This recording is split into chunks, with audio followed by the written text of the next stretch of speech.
তো আমরা যারা হাত তুললাম, আমরা এখন পিকনিকে যাব। পৃথিবীর সবচেয়ে কাছের যেই তারা প্রক্সিমা সেন্ট্রাই, এটাতে অ্যাপোলো 11 নামক রকেটটা দিয়ে, যেই রকেটটা আমাদেরকে 1 ঘন্টায় 39,000 কিলোমিটার দূর নিয়ে যাবে। কত দূর?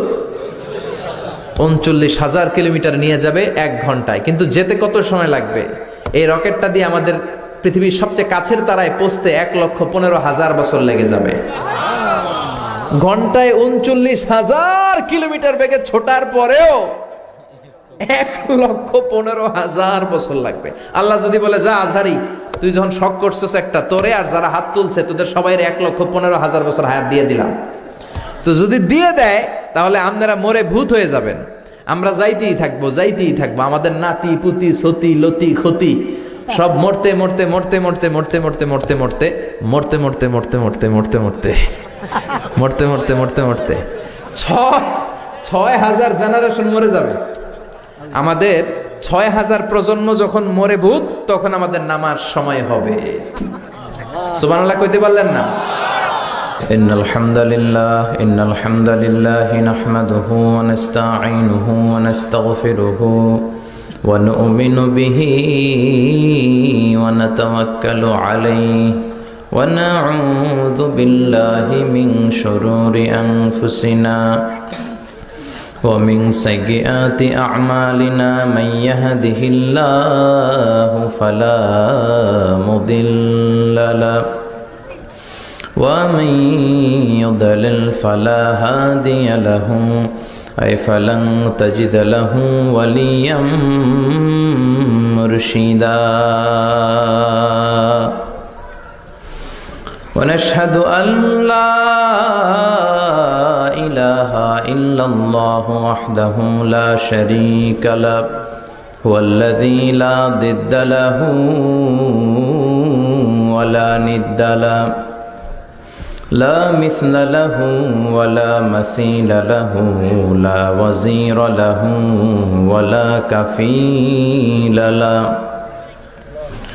لا شبه له ولا شبيه له لا ولد له ولا والد له وهو الواحد الفرد الصمد لم يلد ولم يولد ولم يكن له كفوا أحد ونشهد أن سيدنا ونبينا وحبيبنا وبشيرنا ونذيرنا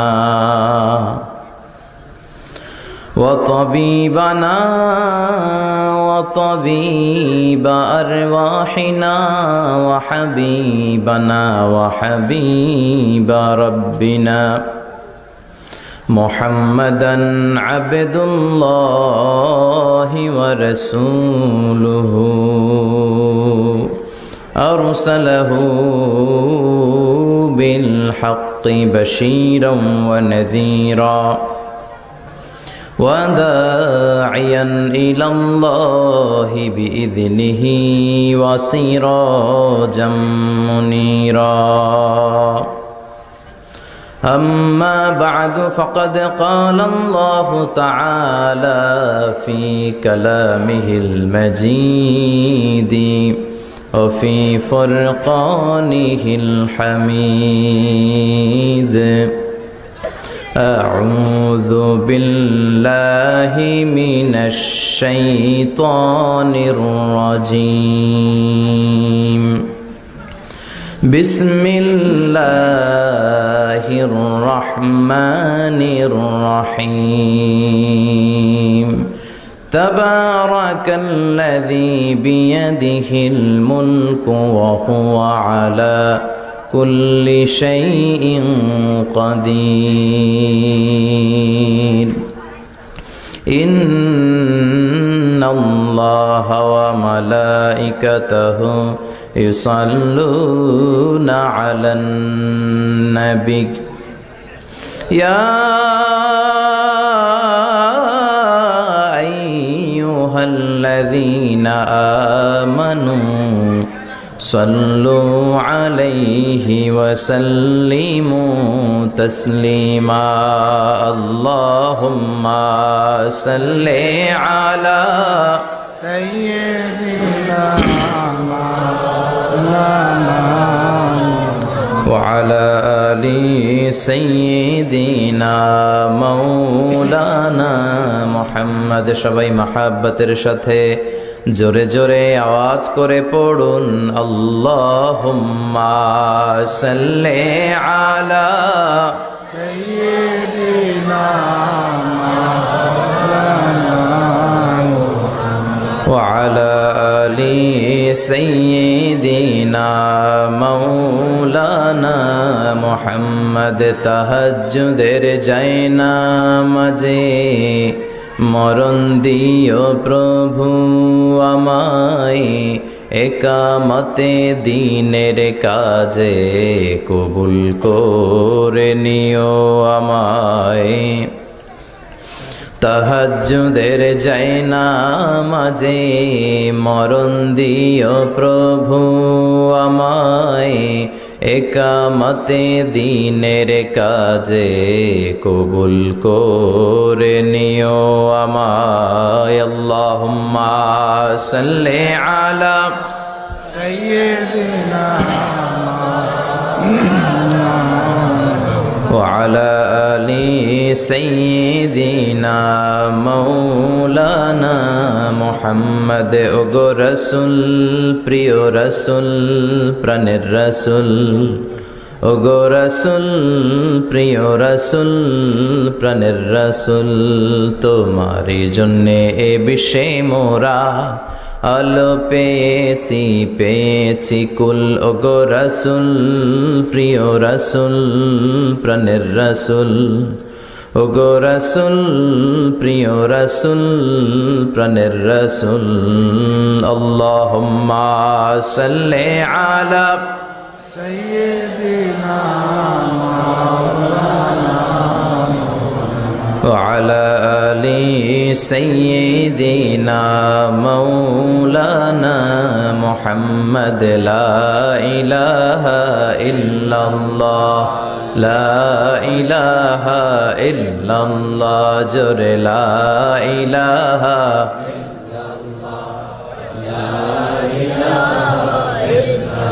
سبحان الله الحمد لله لا إله إلا الله سبحان الله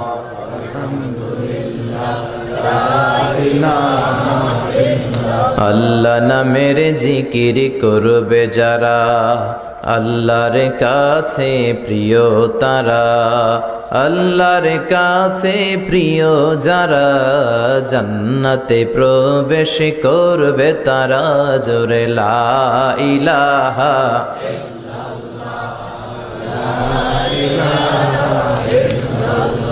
লা ইলাহা ইল্লাল্লাহু মুহাম্মাদুর রাসূলুল্লাহ সাল্লাল্লাহু আলাইহি ওয়াসাল্লাম বিসমিল্লাহির রহমানির রহিম পরম করুণাময় অসীম দয়ালু আল্লাহ তাআলার নামে শুরু করছি আমরা আমাদের সব ভালো কাজ একজনের নামে শুরু করি তিনি কে আরো জোরে বলেন তিনি কে আল্লাহর নামে কাজ শুরু করলে বরকত আছে না নাই রহমত আছে না নাই আর আল্লাহর নাম বাদ দিয়ে যদি কাজ শুরু করেন ওই কাজে কোনো রহমত নাই কোনো বরকত নাই এজন্য আল্লাহ নামের জিকির করলেই আল্লাহর নাম নিয়ে কাজ শুরু করলেই অন্তরের জ্বালা মিটিয়ে দেয় কে जो तो मिटाना चाहे जीवन का तृष्णा सुबह शाम बोल बंदे कृष्णा कृष्णा कृष्णा হিন্দুরা এই কৃষ্ণা কৃষ্ণা জিকির করে ওদের অন্তর ঠান্ডা করার জন্য কিন্তু আমরা কি কৃষ্ণার জিকির করি আমরা জিকির করি কার আমরা বলি जो तो मिटाना चाहे जीवन का जाला सुबह शाम बोल बंदे अल्लाह अल्लाह अल्लाह ঠিক কি না আমরা আমাদের অন্তরের জ্বালা মিটানোর জন্য এক সত্তার জিকির করি তিনি কে কেউ যেটা পারে না পারে কে কেউ যেটা বুঝে না বুঝে কে কেউ যেটা শোনে না শোনে কে সে আল্লাহ তাআলার নামে আমরা সব কাজ শুরু করব সব কাজের আগে আমরা বিসমিল্লাহির রহমানির রহিম বলবো রাজি আছেন তো সব কাজের আগে বিসমিল্লাহির রহমানির রহিম। ছেলে মেয়েদেরকে এগুলো শিখাবেন। কাজ শুরু করার আগে বিসমিল্লাহ, খাওয়া শুরু করার আগে বিসমিল্লাহ, খাওয়ার পরে আলহামদুলিল্লাহ। এখন থেকেই যদি এগুলো না শিখান, আপনি মরে গেলে যে ইন্নালিল্লাহ পড়তে হবে এটাও জানবে না, ঠিক কি না? এজন্য গ্রাম বাংলায় একটা কথা বলে যে কাঁচা না নোয়ালে বাস, পাকলে করে। কথাটা কিন্তু অনেক দামি কথা, ফেলে দেওয়ার মতো কথা না। ছোট্টবেলা থেকেই যা শিখানোর শিখাবেন। এই তাকওয়া নামক সফটওয়্যার যদি ছেলে মেয়েদের মাথায় ছোট্টবেলায় ইনস্টল করে দিতে পারেন, এই ছেলেগুলো আর ডাকাত হবে না, চাঁদাবাজ হবে না, রংবাজ হবে না, এগুলো আর পিচ্ছি হান্নান কালা জাহাঙ্গীর হবে না, এগুলো আর লতিফ সিদ্দিকির মতো আউলা ঝাউলা মন্ত্রী হবে না। চিল্লা এখন ঠিক কিনা? শুরু থেকে যদি ইসলাম শিখান, ভদ্রতা শিখান, কোরআন শিখান, এই ছেলেগুলো নামাজি হবে, এই ছেলেগুলো আল্লাহওয়ালা হবে, এই ছেলেগুলো ভদ্র হবে। চিল্লায় বলেন ঠিক কিনা? এজন্য ছোট্টবেলা থেকেই যা শিখানোর শিখাবেন। ইসলাম বলে তোমার ছেলে মেয়ে জন্মগ্রহণ করেছে, ওর কানে তুমি আজান দিয়ে দাও। এখনো ওর আমল নামা শুরু হয় নাই, কিন্তু কানের সামনে আজান দিয়ে ইসলামটা তুমি তার কাছে তুলে ধরো। সুবহানাল্লাহ পড়বেন না? তোমার ছেলের বয়স যখন 7, তখন তার আকিকা করে দাও, তার সুন্দর একটা নাম রেখে দাও, তার মাথার চুল ফেলে দাও। আর একটু বড় হলে কোরআন শিখিয়ে দাও। বয়স যখন 7-এ উপনীত হয়ে যায়, সালাতের জন্য আদেশ করো। সালাতের অর্ডারের দরকার আছে না নাই? সালাতে কায়েম করো, সালাতে কায়েম করো, হবে সম্মানী তুমি, হবে জান্নাতি তুমি, হবে সম্মানী তুমি, হবে জান্নাতি তুমি।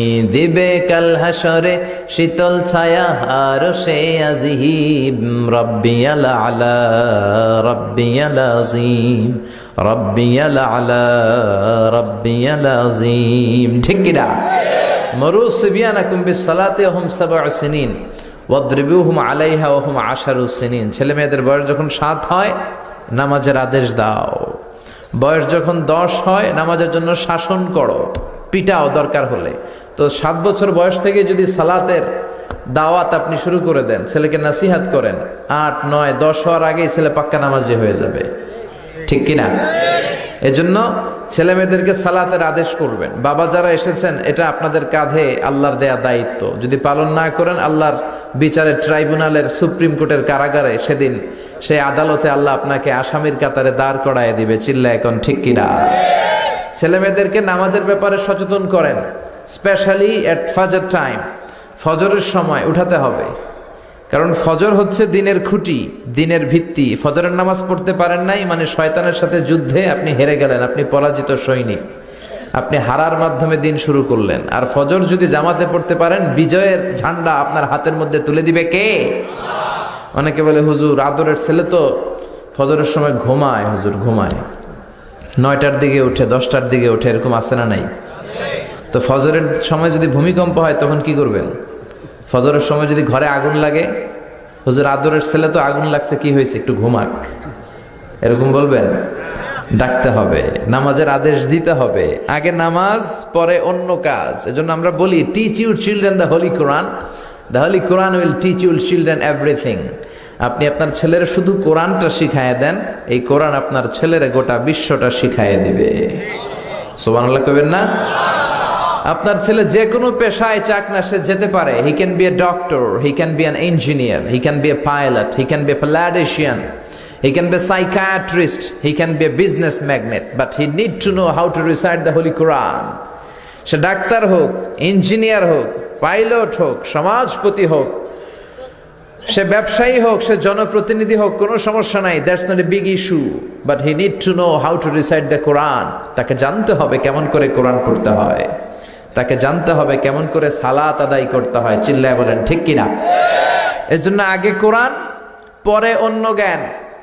এখন থেকে যদি না শিখান, বড় হয়ে গেলে কথা শুনবে না। এই যে কুমাররা মাটি দিয়ে অনেক কিছু বানায়, ঠিক কিনা? একই নরম কাদা মাটি দিয়ে গ্লাস বানায়, প্লেট বানায়, এরপরে পুতুল বানায়। কিন্তু এটা যদি শক্ত হয়ে যায়, আগুনে পোড়ার পরে যখন লাল হয়ে যায়, এটা দিয়ে কিছু বানানো যাবে? বানাতে গেলে কি হবে? কথা বলেন, ভেঙে যাবে। এখন কাদামাটির মতো আছে, ছোট্ট। এখনই যা শিখাবেন এটাই আজীবন শিখবে। ছাগলের পেট থেকে বেরোলেই ওইটা ছাগল হয়, গরুর পেট থেকে বেরোলে ওইটা গরু, মুরগির পেট থেকে বেরোলেই ওইটা মুরগি, কিন্তু মানুষের পেট থেকে বেরোলেই ওটা মানুষ হয় না, ওটারে মানুষ বানাতে হয়। চিল্লায় বলেন ঠিক কিনা? অনেক সময় মাহফিলের পরে আমাদের কাছে পানি নিয়ে আসে, এক লোক বলতেছে হুজুর দোয়া পড়ে ফু দেন। কি সমস্যা? আমার ছেলে কথা শুনে না। তো ছেলের বয়স কত? কয় 30। আমি কই সর্বনাশ, অনেক দেরি হয়ে গেছে, এখন তো পানি পড়ায় কাজ হবে না। শুধু পানি পড়া না, আমার মেশিনে ঢুকাইয়া বাইটা খাওয়াই দিলেও কাজ হবে না, কারণ ওই যে কাঁচা না নোয়ালে বাস পাকলে করে। এখন থেকেই যা শিখানোর শিখাবেন, ভদ্রতা, নম্রতা, সামাজিকতা শিখাবেন। অনেক সময় ছেলেমেয়েরা সামাজিকতা জানে না, আনসোশাল, কোথায় কি বলতে হয়, কেমন করে বলতে হয়, কোন শব্দ চয়নে বলতে হয়, এগুলো জানে না। এগুলো শিখাবেন। মানুষের সাথে কিভাবে মিশতে হয়। You should be people oriented. আপনি জনবিচ্ছিন্ন হওয়া ঠিক না বাবা, তুমি মিলেমিশে সবার সাথে একসাথে চলবে, এটা শিখাবেন। রাস্তা দিয়ে তুমি স্কুলে যাচ্ছ, 500 টাকার কচকচে নোট পড়ে আছে, তোমার নজরও দেওয়ার দরকার নেই, ঠিক কিনা? রাস্তা দিয়ে হেঁটে যাচ্ছ, আম বাগানে আম পেকে আছে, টুপ করে একটা আম নিয়ে ব্যাগে ভরে বাসায় চলে আসলা, কেউ দেখে নাই, দেখলো কে? এই সেন্স অফ অ্যাকাউন্টেবিলিটি, জবাবদিহিতার ভয় যদি ছেলে মেয়েদের মাথায় ছোট্টবেলা থেকে ঢুকায় দিতে পারেন, ছেলেগুলো আল্লাহওয়ালা হবে, নামাজি হবে, ভদ্র হবে, সৎ মানুষ হবে, ঠিক কিনা? এজন্য ছেলে মেয়েদেরকে ছোট্টবেলা থেকেই ইসলাম শিখান, কোরআন শিখান।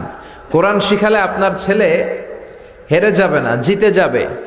কোরআন শিখালে আপনার ছেলে ঠকবে না, জিতবে।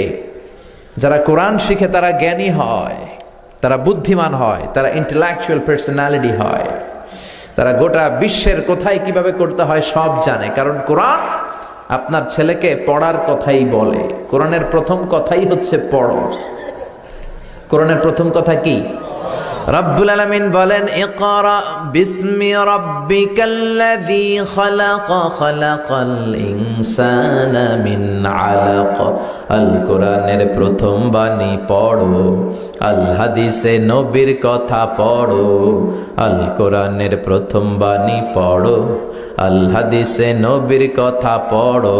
পড়ে পড়ে শেখো, শিখে শিখে তুমি তোমার নিজের জীবন গড়ো। পড়েন সুবহানাল্লাহ। এজন্য কোরআন শিখাতে রাজি আছেন তো? সকালবেলা মসজিদে পাঠাবেন, মক্তবে পাঠাবেন। এই যে মক্তবের tradition, it's a very nice tradition. We belong this tradition, we are proud of it. আমাদের বাংলাদেশের এই আবহমান কাল ধরে ফজরের পরে মক্তবে পাঠানোর যে সিস্টেমটা, এটা চমৎকার সিস্টেম। এগুলারে উঠাই দিয়েন না, এগুলো ছাড়বেন তো মরবেন। ফজরের পরেই ছেলে মেয়েদেরকে মক্তবে পাঠান, সেখানে যাবে, কোরআন শিখবে। আপনার ছেলেরা শুধু আপনি কোরআন শিখাবেন, কোরআনই আপনার ছেলেরা বিশ্বটা শিখাই দিবে। চিল্লায় বলেন ঠিক কিনা? আল্লাহ আমাদেরকে সহি সমঝ দান করুন। আল্লাহ আমাদের ছেলে মেয়েগুলারে মানুষের মতো মানুষ বানাক, আমাদের ফ্যামিলিগুলারে জান্নাতি ফ্যামিলি বানাক। ফ্যামিলির সুখটাই আসল সুখ, ঠিক কিনা? আপনি কোটিপতি, 1000 কোটি টাকার মালিক হইলেই যে একেবারে সুখে গদগদ এমন নাও হতে পারে। আপনি দূর থেকে দেখতে পারেন যে কত টাকা, হ্যাঁ, কত দামি বাড়ি গাড়ি, কত তার ব্যাংক ব্যালেন্স, তার দাপট, কিন্তু ঘরের ভিতরে শান্তি নাও থাকতে পারে। একটা কথা খেয়াল রাখবেন, টাকা যদি অনেক হয়, টাকা দিয়ে গাড়ি কিনা যায়, বাড়ি কিনা যায়, কিন্তু সুখ কিনা যায় না। যদি অনেক টাকার মালিক হন, বালিশ কিনা যায়, জাজিম কিনা যায়, কম্বল কিনা যায়, কিন্তু ঘুম কিনা যায় না। ঘুম কিনা যায়? আপনাদের সুলাস বাজারে তো ঘুম কিনা যায় নাকি? আপনি ডাক্তারের কাছে যাই বলতে পারবেন, ডাক্তার সাহেব আমার 5000 টাকার ঘুম দেন। ডাক্তারে কেবল, ধুর মিয়া, আমারই রাতে ঘুমে ধরে না, তোমার কি ঘুম দিব আমি 5000 টাকা, যাও মিয়া। তো টাকা হলে বালিশ কিনতে পারবেন, জাজিম কিনতে পারবেন, কিন্তু ঘুম তো কিনতে পারবেন না। টাকা হলে গাড়ি কিনা যাবে, বাড়ি কিনা যাবে, সুখ কিনা যাবে। সুখ আছে কোরআনে। সুখ আছে কোথায়? কোরআনে সুখ আছে, শান্তি আছে, আপনার জীবনের সমস্যার সমাধান আছে, ঠিক কিনা? সমাধান চাও যদি জীবনে, মরণে ফিরে যাও, খুঁজে নাও, চোখ রাখো কোরআনে। পারেন না আপনারা? পড়েন, সমাধান চাও যদি জীবনে, মরণে ফিরে যাও, খুঁজে নাও, চোখ রাখো কোরআনে। If you want the solution this dunya and akhira, go back, have a look to the holy Quran. ঠিক কি না? এজন্য সমাধান আপনাকে কোরআন দিবে। কোরআন হচ্ছে it's a problem solving methodology, it's not a problem creating methodology. কোনো প্রবলেম ক্রিয়েট করে না কোরআন। কোথাও যদি প্রবলেম হয়ে যায় এটাকে সলভ করে দিতে জানে কোরআন। সুবহানাল্লাহ পড়বেন না?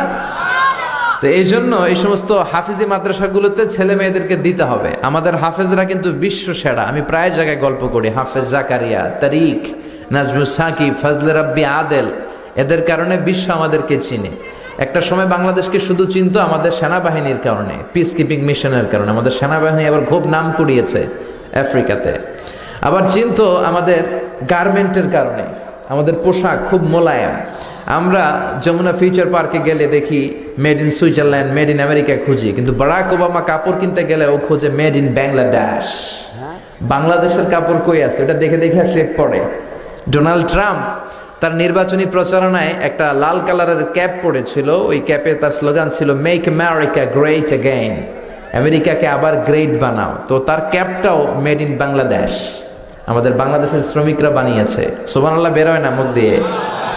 তো এই কাপড়ের কারণে চিনতো, মিলিটারির কারণে চিনতো, আবার চিনতে শুরু করেছে ভাষার কারণে। 21 ফেব্রুয়ারিতে এখন ইন্টারন্যাশনাল মাদার ল্যাঙ্গুয়েজ ডে, আমাদেরকে চিনে।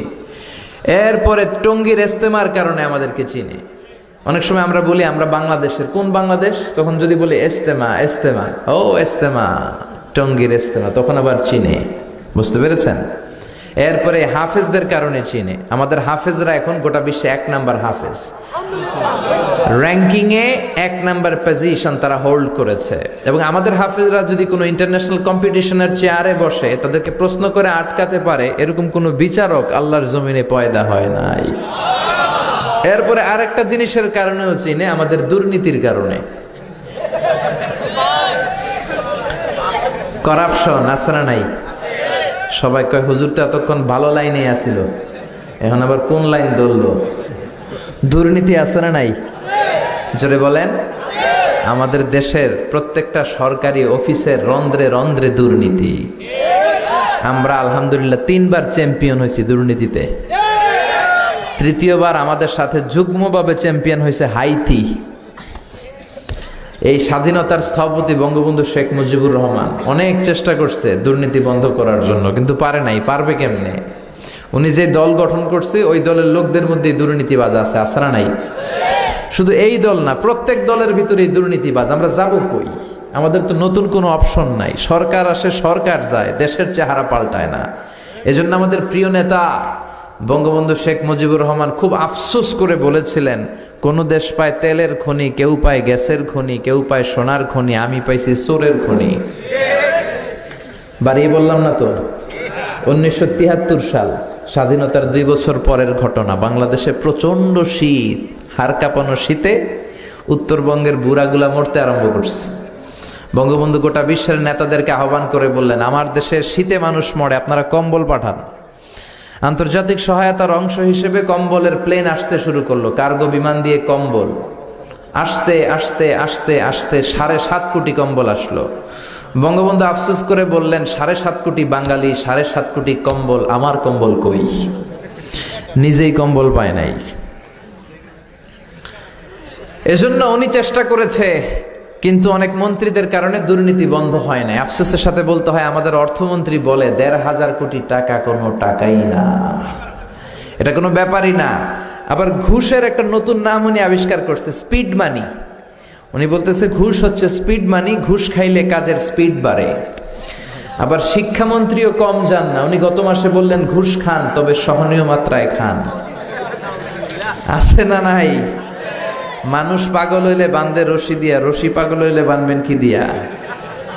ছোটবেলা শুনছি সর্ষে দিয়ে নাকি ভূত তারা, এখন সর্ষের ভিতরে ঢুকছে ভূত। बर्बाद गुलिस्तान के लिए एक ही उल्लू काफी है, गुलिस्तान की हर शाख में उल्लू बैठे हैं, फिर अंजाम में गुलिस्ता क्या हो गया? चिल्लाए कोन ठीक किना? একটা ফুলের বাগান নাকি তছনছ করে দিতে একটা হুতুম পেঁচাই যথেষ্ট। এখন ফুল বাগানের গাছে গাছে, শাখায় শাখায়, ডালায় ডালায় হুতুম পেঁচা। ফুল বাগানের নসিবে কি আছে আল্লাহ ছাড়া কেউ জানে না। 1971 সালের 9 মাসের রক্তক্ষয়ী যুদ্ধের মধ্য দিয়ে আল্লাহ বাংলাদেশ নামক এক ফুল বাগান আমাদেরকে দিয়েছে। এজন্য কোনো দুর্নীতিবাজদের হাতে এই ফুল বাগানকে ছেড়ে দেওয়া যাবে না। চিল্লায় বলো ঠিক কিনা? এই বাংলার জমিনে কোরআনের আইনের দরকার আছে না নাই? কোরআনের আইন চালু হয়ে গেলে একটা দুর্নীতিবাজও থাকবে না। কোরআন কি দুর্নীতির পক্ষে না বিপক্ষে? আমাদের এদেশের 17 কোটি মানুষের প্রধানমন্ত্রী, আমাদের প্রিয় মাননীয় প্রধানমন্ত্রী শেখ হাসিনা অনেক চেষ্টা করে যাচ্ছেন দুর্নীতি বন্ধ করার জন্য, পারতেছে না। দুদক হয়ে গেছে ল্যাংড়া দুদক। ওই দুদকের ভিতরেই দুর্নীতি আছে না নাই? তো এই জন্য শুধু দুদক দিয়ে দুর্নীতি বন্ধ করা যায় না। দুর্নীতি বন্ধ করার জন্য আল্লাহ একটা কিতাব পাঠিয়েছে। কিতাবটার নাম কি? চিল্লায় বলেন কি নাম? এই কোরআনের আইন বাংলাদেশে চালু হোক আমরা চাই। চাই। কোরআনের আইনের বিরুদ্ধে কোনো আইন হইলে আমরা মানব? কথা বলেন মুসলমান, আমরা মানব? যেই কোরআনকে আল্লাহ আমাদের নাজাতের জন্য পাঠালেন, ওই কোরআন রে গালি দেয় এরকম বেয়াদব বাংলার জমিনে আছে না নাই? এদের সাথে আমাদের কোনো সম্পর্ক? নতুন এক নাস্তিকের পয়দা হয়েছে, নাম আসাদ নূর। ফেসবুকে লাইভে এসে বলেছে আমি প্রতিদিন সকালে কোরআনের উপরে পেশাব করব। এটা কি মানুষ না অমানুষ? এটা জাহান্নামের নরক কি? এটার পিতৃ পরিচয়হীন জারদ সন্তান, জোরে কোন ঠিক কিনা? মাননীয় প্রধানমন্ত্রীর উচিত এই বেয়াদবটাকে শুক্রবারে জুমার নামাজের পর বাইতুল মোকাররমের স্কয়ারে লক্ষ মানুষের সামনে ফাঁসির রশিতে ঝুলিয়ে দেয়া। ইংল্যান্ডের আরেক বেয়াদব মুফাসসিল ইসলাম, সে শেল্টার দিচ্ছে লন্ডন থেকে এই বেয়াদবটাকে। গভর্নমেন্টের উচিত ইন্টারপোলের পুলিশের মাধ্যমে ওই বেয়াদবটাকেও ধরে আনা। আমরা এই কোরআনের জন্য পাগল। আমরা কোরআন নিয়ে বাঁচতে চাই, মরতে চাই। রাজি আছে মুসলমান? কারা কারা রাজি? দু হাত উঁচু করে আল্লাহর দেখা। লিল্লাহে তাকবীর, লিল্লাহে তাকবীর। এজন্য কোরআনের আইন চালু হলে আর দুর্নীতি থাকবে? কথা বলেন। দুর্নীতি থাকবে না, সুদ থাকবে না, ঘুষ থাকবে না, চাঁদাবাজি থাকবে না, টেন্ডারবাজি থাকবে না, খাদ্যে কেউ ভেজাল দিবে না, মাছে কেউ ফরমালিন দিবে না, ওজনে কেউ কম দিবে না, ইফটিজিং করার সাহস কেউ পাবে না। চিল্লায় বলেন ঠিক কিনা? এজন্য এই কোরআনের জন্য সবকিছু করতে রাজি আছেন তো? শুধু স্লোগানে নাকি ময়দানেও? স্লোগানে, ময়দানে, সব জায়গায় থাকার দরকার আছে না নাই? আল্লাহ আমাদেরকে তুমি কবুল করে নাও। দুর্নীতিমুক্ত বাংলাদেশ উপহার দাও। বাংলাদেশটাকে তুমি তোমার বরকত দিয়ে সিক্ত করে দাও। এজন্য সব জায়গায় আমরা বিসমিল্লাহির রহমানির রহিম দিয়ে কাজ শুরু করব। আর ছেলে মেয়েদেরকে এই ইসলামী কৃষ্টি, কালচার, তাহদিব, তামাদ্দুন শিখাতে হবে। না শিখালে ওরা শিখতে পারবে না। আর না শিখালে আপনিও আল্লাহর পাকড়াও থেকে ছাড়া পাবেন না। আল্লাহর সিস্টেম হচ্ছে আল্লাহ ধরে না, ধরে না, কিন্তু ধরলে ছাড়ে না। ধরে ধরে ধরে না, ধরলে আল্লাহ। বিশ্বাস হয়? বিশ্বাস হয়? রাজা মেহার আদর্শ এতিমখানা ও হাফিজিয়া মাদ্রাসার উদ্যোগে বার্ষিক তাফসিরুল কোরআন ও দোয়ার মাহফিল 24 জানুয়ারি 2018 বুধবার বাদ আসর হতে আপনাদের এই প্রোগ্রাম। সভাপতি আলহাজ মোহাম্মদ ফজলুল হক সাহেব, চেয়ারম্যান তানজিমুল মিল্লাত ট্রাস্ট, রাজা মেহার, কুমিল্লা। উনি আসতে পারে নাই না? অসুস্থ। আল্লাহ ওনাকে সুস্থ করে দেখ। প্রধান অতিথি আলহাজ জাহাঙ্গীর আলম সাহেব, চেয়ারম্যান, রাজা মেহার ইউনিয়ন পরিষদ, দেবিদ্দার। চেয়ারম্যান সাহেব মনে আসতে পারে নাই, উনি ঢাকায়। আমরাও সবাই ঢাকা চলে যাই, চলেন। অনেক জায়গায় প্রধান অতিথিরা থাকে না, আসলে ব্যস্ত থাকে তো। জনপ্রতিনিধিদের অনেক কাজ, অনেক দায় দায়িত্ব, এগুলো ছাড়তেও পারে না। আবার ওনাদের নাম না দিলেও হয় না, একটা বরকতেরও দরকার আছে না নাই? তো আল্লাহ তাদেরকে কবুল করুক। আরো জোরে পড়েন আমিন। আমাকে রেখেছেন প্রধান বক্তা, আপনাদের শুকরিয়া। অনেক কিছু লাগাইছেন আমার নামের আগে, মাশাআল্লাহ, আপনারাও কম না। আন্তর্জাতিক খ্যাতি সম্পন্ন। অনেক জায়গায় লেখে বাতিলের আতঙ্ক, এরপরে লেখে সারা পৃথিবী কাঁপায় দিছে। বাংলাদেশই কাঁপে না, সারা পৃথিবী নাকি কাঁপায় দিছে। এগুলো খুব খারাপ, অতিরিক্ত তোষামোদি ঠিক না। বিশ্বনবী ছিলেন the amazing personality ever in the world, পৃথিবীর সবচেয়ে শ্রেষ্ঠ ব্যক্তিত্ব। ওনার নামের আগে অতিরিক্ত টাইটেল নাই, এক শব্দে নাম মোহাম্মদ, মিম হা মিম দাল। কি নাম? বললেই কলিজাটা ঠান্ডা হয়ে যায়। এজন্য বিশ্বনবী বলতেন আল্লাহুম্মা জাআলনি সাবুরা ওয়া জাআলনি শাকুরা ওয়া জাআলনি ফি আইনি সাগীরা ওয়া ফি আয়ুনিন নাসি কাবীরা। আল্লাহ, আমারে আপনি শুকরগুজার বানান, আমারে আপনি ধৈর্যশীল বানান, আমার চোখে আমারে আপনি ছোট বানান, গোটা বিশ্বের মানুষের চোখে আপনি আমারে বড় বানান। এজন্য নিজের চোখে নিজে ছোট থাকবেন, তাহলে গোটা বিশ্বের চোখে আপনারে বড় করে দিবে কে? আর নিজের চোখে যদি নিজে বড় হইতে চান, শেষ, আমও শেষ, সালাও দুনিয়া শেষ, আখিরাতও শেষ। এজন্য বড় হওয়া যাবে না, বড় আল্লাহ করবে, নিজে বড় বড় বলা যাবে না নিজেকে, আমি বড় বাহাদুর, আমি লাট সাহেব, আমি অমুক, আমি আলহাজ। আবার আমাদের সমাজে আলহাজ নাম না লাগালে হাজিরা চেতে যায়, আছে না নাই? এটাও খুব খারাপ। বিশ্বনবী বলেছেন আর শিরকুল আসগার, ছোট শিরকের মধ্যে সবচেয়ে ভয়ঙ্কর হচ্ছে শো অফ, মানে আর রিয়া, লোক দেখানো মনোভাব। এটা এখন মহামারী আকার ধারণ করেছে। আপনি হজ করেছেন কারে খুশি করার জন্য, তো আলহাজ লাগাতে হবে কেন? তাহলে আপনি নামের আগে মুসল্লি লাগান না কেন? আপনি তো নামাজও পড়েন। আপনার নাম হওয়া দরকার আল মুসল্লি, আল হাজ, আল মুজাক্কি, আর সায়েম, কুতুবুদ্দিন। মানে নামাজ পড়েন এজন্য আল মুসল্লি, হজ করছেন এজন্য আলহাজ, জাকাত দেন তাই মুজাক্কি, রোজা রাখেন তাই আস-সায়েম। তো ওগুলো লাগান না কেন? এজন্য এই লোক দেখানো মানসিকতা পরিহার করতে হবে। আপনার কাজের মধ্যে যদি রিয়া ঢুকে যায়, ওইটা আল্লাহ অ্যাকসেপ্ট করে না। চিল্লায় কোন ঠিক কিনা? আল্লাহ এই লোক দেখানো মনোভাব থেকে আমাদেরকে তুমি বাঁচাও। তো বিশ্বনবী অল্প কথা পছন্দ করতেন, নিজে কথা বলতেনও কম। জাওয়ামিউল কালিম, বিশ্বনবীর কথাগুলোকে বলা হয় জাওয়ামিউল কালিম। কথা কম, কিন্তু এটার ইনফ্লুয়েন্স, ইম্প্যাক্ট মানুষের হৃদয়ের মধ্যে ছিল পাহাড় সমান। বিশ্বনবী ছোট্ট ছোট্ট শব্দ বলতেন, বাক্য বলতেন, ওইটার ব্যাখ্যা করতে গেলে 10 ভলিউম 20 ভলিউমেও শেষ হয় না। আজও বিশ্বনবীর কথা নিয়ে রিসার্চ হয়, পিএইচডি হয়। আমি এমফিল করেছি এমব্রয়োলজির উপর, ভ্রূণ তত্ত্ব, how the little embryo develops in mother's womb. মায়ের পেটে বাচ্চার ছোট্ট ভ্রূণটা কেমন করে ডেভেলপ করে, বিশ্বনবীর হাদিসে এই কথা আছে না নাই?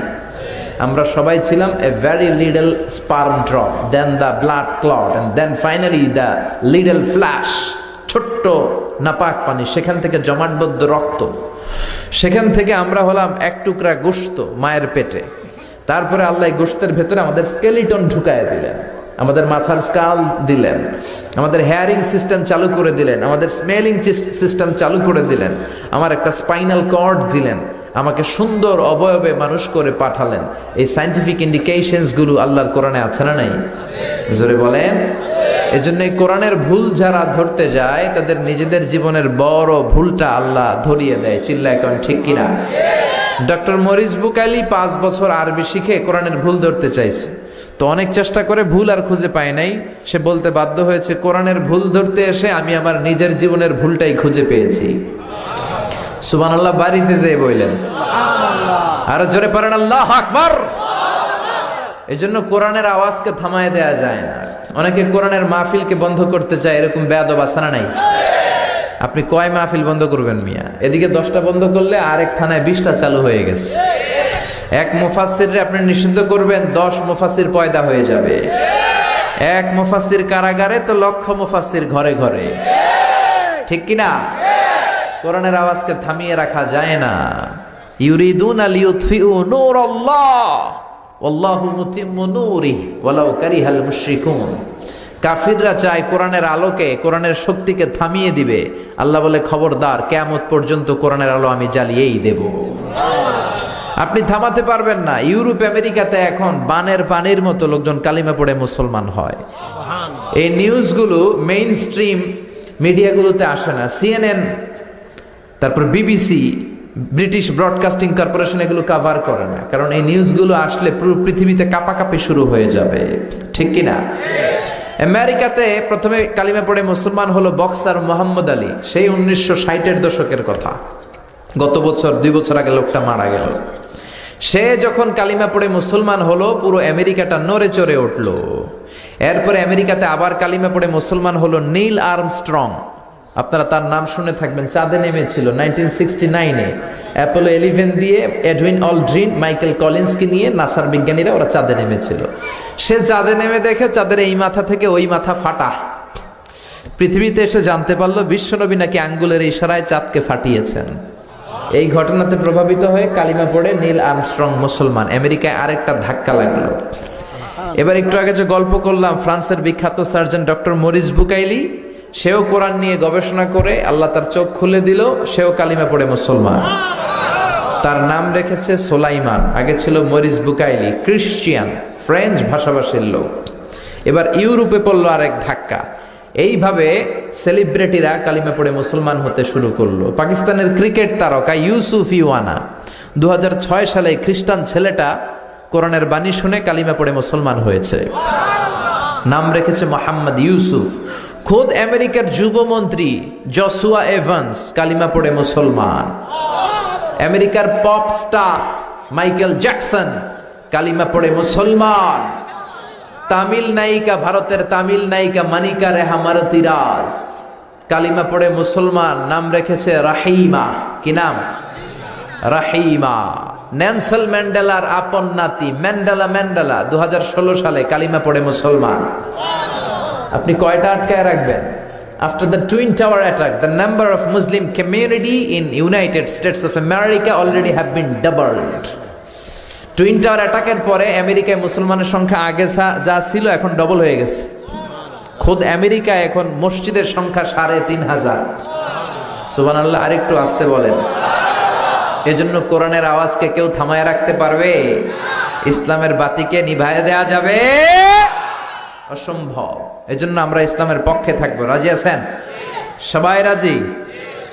বিশেষ বক্তা রেখেছেন হযরত মাওলানা কারি হাবিবুর রহমান হেলালি। চমৎকার আলোচনা করে বাদ মাগরিব কথা বলেছেন, আল্লাহ কবুল করুক।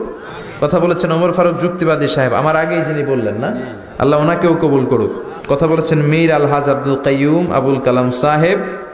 সার্বিক তত্ত্বাবধানে ছিল তানজিমুল মিল্লাত ট্রাস্ট। খুব ভালো, এই সমস্ত ট্রাস্টের উদ্যোগে আপনারা এই চমৎকার প্রোগ্রামগুলো করবেন। গুমতি শিল্পী গোষ্ঠীর ভাইয়েরা সঙ্গীত পরিবেশনা করেছে। যারাই এসেছেন টাকা দিয়ে, পয়সা দিয়ে, বুদ্ধি দিয়ে, পরামর্শ দিয়ে আজকের কোরআনের বাগানকে সফল করলেন। আল্লাহ সকলের জন্য আমাদের এই মাহফিলটারে কিয়ামতের দিন নাজাতের ওসিলা বানিয়ে দাও। মাহফিল আসতে পেরে খুশি না বেজার? আপনাদের শীত লাগতেছে? কয় জি না, আমি শীতে কাঁপতাছি। কয় জি না, মিথ্যা কথা কন কেন? শীত লাগে না? এখন আবার অনেকে কয় লাগে।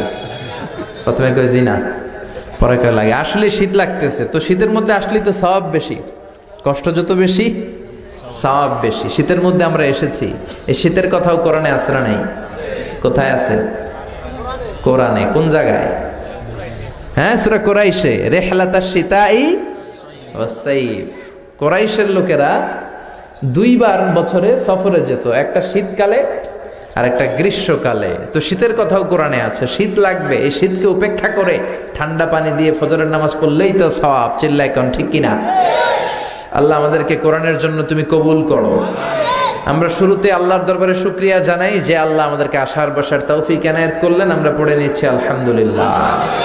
আওয়াজ করে একটু পড়েন না সবাই? রব্বানা লাকাল হামদ হামদান কাসীরান তাইয়িবান মুবারাকান ফীহি ইয়া রাব্বি লাকাল হামদু কামা ইয়ানবাগি লিজালালি ওয়াজহিকা ওয়া আযীমি সুলতানিকা লাকাল হামদু বিল ঈমান লাকাল হামদু বিল ইসলাম লাকাল হামদু বিল কোরআন। প্রশংসা করলাম কার? আল্লাহর নামের জিকির করতে কেমন লাগে? সবার ভালো লাগে? পিছনের ভাইদের একটু কম ভালো লাগে? আপনাদেরও ভালো লাগে? সবার আল্লাহর নামটা ডাকতে ভালো লাগে? আসেন আল্লাহর তিনটা ডাক দেই। আমি আল্লাহু আকবার বললে আপনারাও আওয়াজ করে পড়বেন আল্লাহু আকবার। পড়েন আল্লাহু আকবার, আল্লাহু আকবার, আল্লাহু আকবার। আমি আমার খুতবার শুরুতে সূরা মুলকের প্রথম আয়াত তেলাওয়াত করেছি। আসেন এই আয়াতের আলোকে, এই সূরার আলোকে কিছু কথা আপনাদের সাথে শেয়ার করি ইনশাআল্লাহ। পড়েন সূরা মুলক। এটার তাফসীর যদি শুনতে হয় অনেক বড়, তো আমি হাইলাইটেড অংশগুলোর তাফসীর করে শোনাই। এটা 29তম পারার প্রথম সূরা। এই সূরায় রুকু আছে 2টা। এটা মাক্কি সূরা। কি সূরা? জোরে বলেন কি সূরা? এটা অনেক ফজিলতপূর্ণ সূরা। বিশ্বনবী সাল্লাল্লাহু আলাইহি ওয়াসাল্লাম বলেছেন মানিআতুন মিন আযাবিল কবর। কোরআনের মধ্যে একটা সূরা আছে, এই সূরাটা যে তেলাওয়াত করবে এই সূরা তাকে কবরের আযাব থেকে বাঁচায়া দিবে। বিশ্বাস হয় নাকি একটু সন্দেহ লাগে? বিশ্বাস হয় সবার? বিশ্বনবী বলেন মানিআতুন মিন আযাবিল কবর। নিশ্চয়ই কোরআনের মধ্যে এমন একটা সূরা আছে, সূরাটার নাম হলো সূরাতুল মুলক। সূরাতুল মুলক যেই ব্যক্তি তেলাওয়াত করবে কবরের আযাব থেকে তারে বাঁচায়া দিবে কে? কবরে আমাদের সবার যাওয়া লাগবে নাকি লাগবে না? দাদা গেল, চাচা গেল, আমিও যাব, ঠিক কিনা? একদিন মাটির ভেতরে হবে ঘর রে মন আমার, কেন বাঁধো দালান ঘর রে মন আমার, কেন বাঁধো দালান ঘর। যাওয়া লাগবে, ঠিক কিনা? এই পৃথিবীতে আমরা আজীবন থাকতে আসি নাই, যেতে হবে। দাদা গেল, চাচা গেল, বাবা গেল, ফুফা গেল, নানা গেল, নানি গেল, আমারও যাওয়া লাগবে। আমার সন্তানগুলো যাবে। আমার স্ত্রীর পেটের মধ্যে যদি 2, 3, 4 মাসের কোনো বাচ্চা থাকে, ওইটাও যাবে, ঠিক কিনা? সবাইকে যেতে হবে। এত নির্মম সত্যটা জানার পরেও আমাদের লাইফস্টাইল, চলাফেরা দেখলে মনে হয় আমরা কেউ যাব না। কোটি বছর হায়াত নিয়ে আমরা আসছি, ঠিক কিনা? লাইফস্টাইল দেখলে মনে হয় আমি যাব না, সব আমার, সব আমার, আমি সব খায়া ফেলাম। এগুলো বলে না, ওর পেট হইলে এতটুকু, সব খায়া ফেলাইব। কয় বাড়ি আমার, গাড়ি আমার, এই এলাকা আমার, এই এলাকায় দাপো ডাবা, বলে না? বাড়ি আমার, গাড়ি আমার। যদি জিজ্ঞেস করি কার বাড়ি, কয় আমার বাড়ি। কেমনে আপনার বাড়ি? আপনার বাবা যখন এই বাড়িতে থাকতো, বাবাও কইতো আমার বাড়ি। আপনার দাদা যখন এই বাড়িতে থাকতো, দাদাও বলতো আমার বাড়ি। আপনি মরে গেলে আপনার ছেলে বলবে এটা আমার বাড়ি, ছেলে মরে গেলে নাতি বলবে আমার বাড়ি, নাতির নাতির নাতিও যখন এই বাড়িতে থাকবে, সেও বলবে আমার বাড়ি। বাড়ি একটা, দাবিদার কয়জন খেয়াল করছেন? পরের জায়গা পরের বাড়ি, ঘর বাঁধিয়ায় আমি রই, আমি তো সেই ঘরের মালিক নই। পরের জায়গা পরের বাড়ি, ঘর বাঁধিয়ায় আমি রই, আমি তো সেই ঘরের মালিক নই, ঠিক কিনা? টাকার জায়গা টাকা থাকবে, গাড়ির জায়গায় গাড়ি থাকবে, বাড়ির জায়গায় বাড়ি থাকবে। যেই বালাখানা আমি বানালাম, যেই দামি ঘর আমি বানালাম, আমার শেষ ঘুমটা কি আমার ওই ঘরের মধ্যে হবে নাকি? টাকা দিয়ে আমি গোসলখানা বানালাম, টাইলস দিয়ে গোসলখানা বানালাম, আমার জীবনের শেষ গোসলটা কি আমার বানানো গোসলখানায় হবে নাকি? তার মানে থাকতে আসি নাই। এই নির্মম সত্যটা প্রতিদিন 100 বার খেয়াল করতে হবে, তাহলে আর আমার আমার এই কথাগুলো বেশি আসবে না। চিল্লায় বলেন ঠিক কিনা? বিশ্বনবী বললেন কবরে তোমাদের যেতে হবে। আর এমন একটা সূরা আল্লাহ কোরআনে দিয়েছে, এই সূরাটা তেলাওয়াত করলে কবরের আযাব থেকে বাঁচাবে কে? ওই সূরাটার নাম হলো সূরাতুল মুলক। কি নাম? আর জোরে বলেন। আবার বিশ্বনবী বললেন শাফাআত লি সাহিবিহা, এই সূরাটা যে বারবার তেলাওয়াত করবে, এই সূরাটা কিয়ামতের দিন তেলাওয়াতকারীর জন্য আল্লাহর কাছে সুপারিশ করবে। আর জোরে সুবহানাল্লাহ। কোরআন সুপারিশ করলে আল্লাহ কি সুপারিশ ফেলে দিবে? অর্থমন্ত্রী যদি মাননীয় প্রধানমন্ত্রীর কাছে কোনো বিষয় সুপারিশ করে, প্রধানমন্ত্রী ওটা রিজেক্ট করতে পারবে? তো কোরআন যদি সুপারিশ করে, আল্লাহ রিজেক্ট করবে নাকি? আল্লাহ এই সুপারিশ কবুল করে নেবে। চিল্লা এখন ঠিক কিনা? আবার বিশ্বনবী ফরমান খাসামাত আন সাহিবিহা, এই সূরাটা এমন সূরা, এই সূরাটা তেলাওয়াতকারীর জন্য কিয়ামতের দিন আল্লাহর সাথে তর্ক করবে, ঝগড়া করবে, ডিবেট করবে। আপনার পক্ষে আল্লাহর সাথে তর্ক, কি সাহস এই সূরার! কতক্ষণ তর্ক করবে? হাত্তা আদখালাহুল্লাহুল জান্নাহ, যতক্ষণ না আল্লাহ আপনারা জান্নাতি বলে ঘোষণা না দিবে। এজন্য এই সূরা তেলাওয়াতের দরকার আছে না নাই?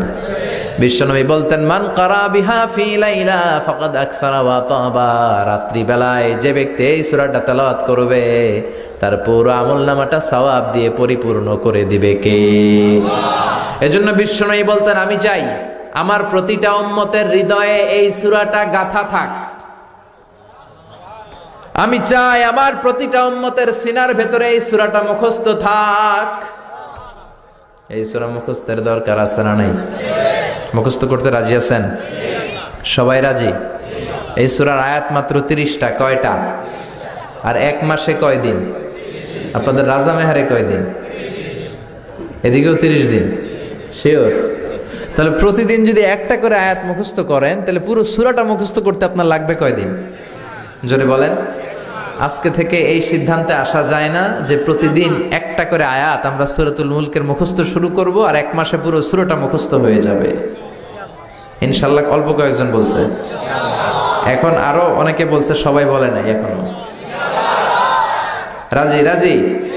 এটা আপনাদের বাড়ির কাজ, এটা আপনাদের হোমওয়ার্ক। কনসিডার দিস তাফসীর programme as a class. The person is delivering lecture sitting in front of you, he is your teacher, and you all sitting guys are the students of Tafsirul Quran.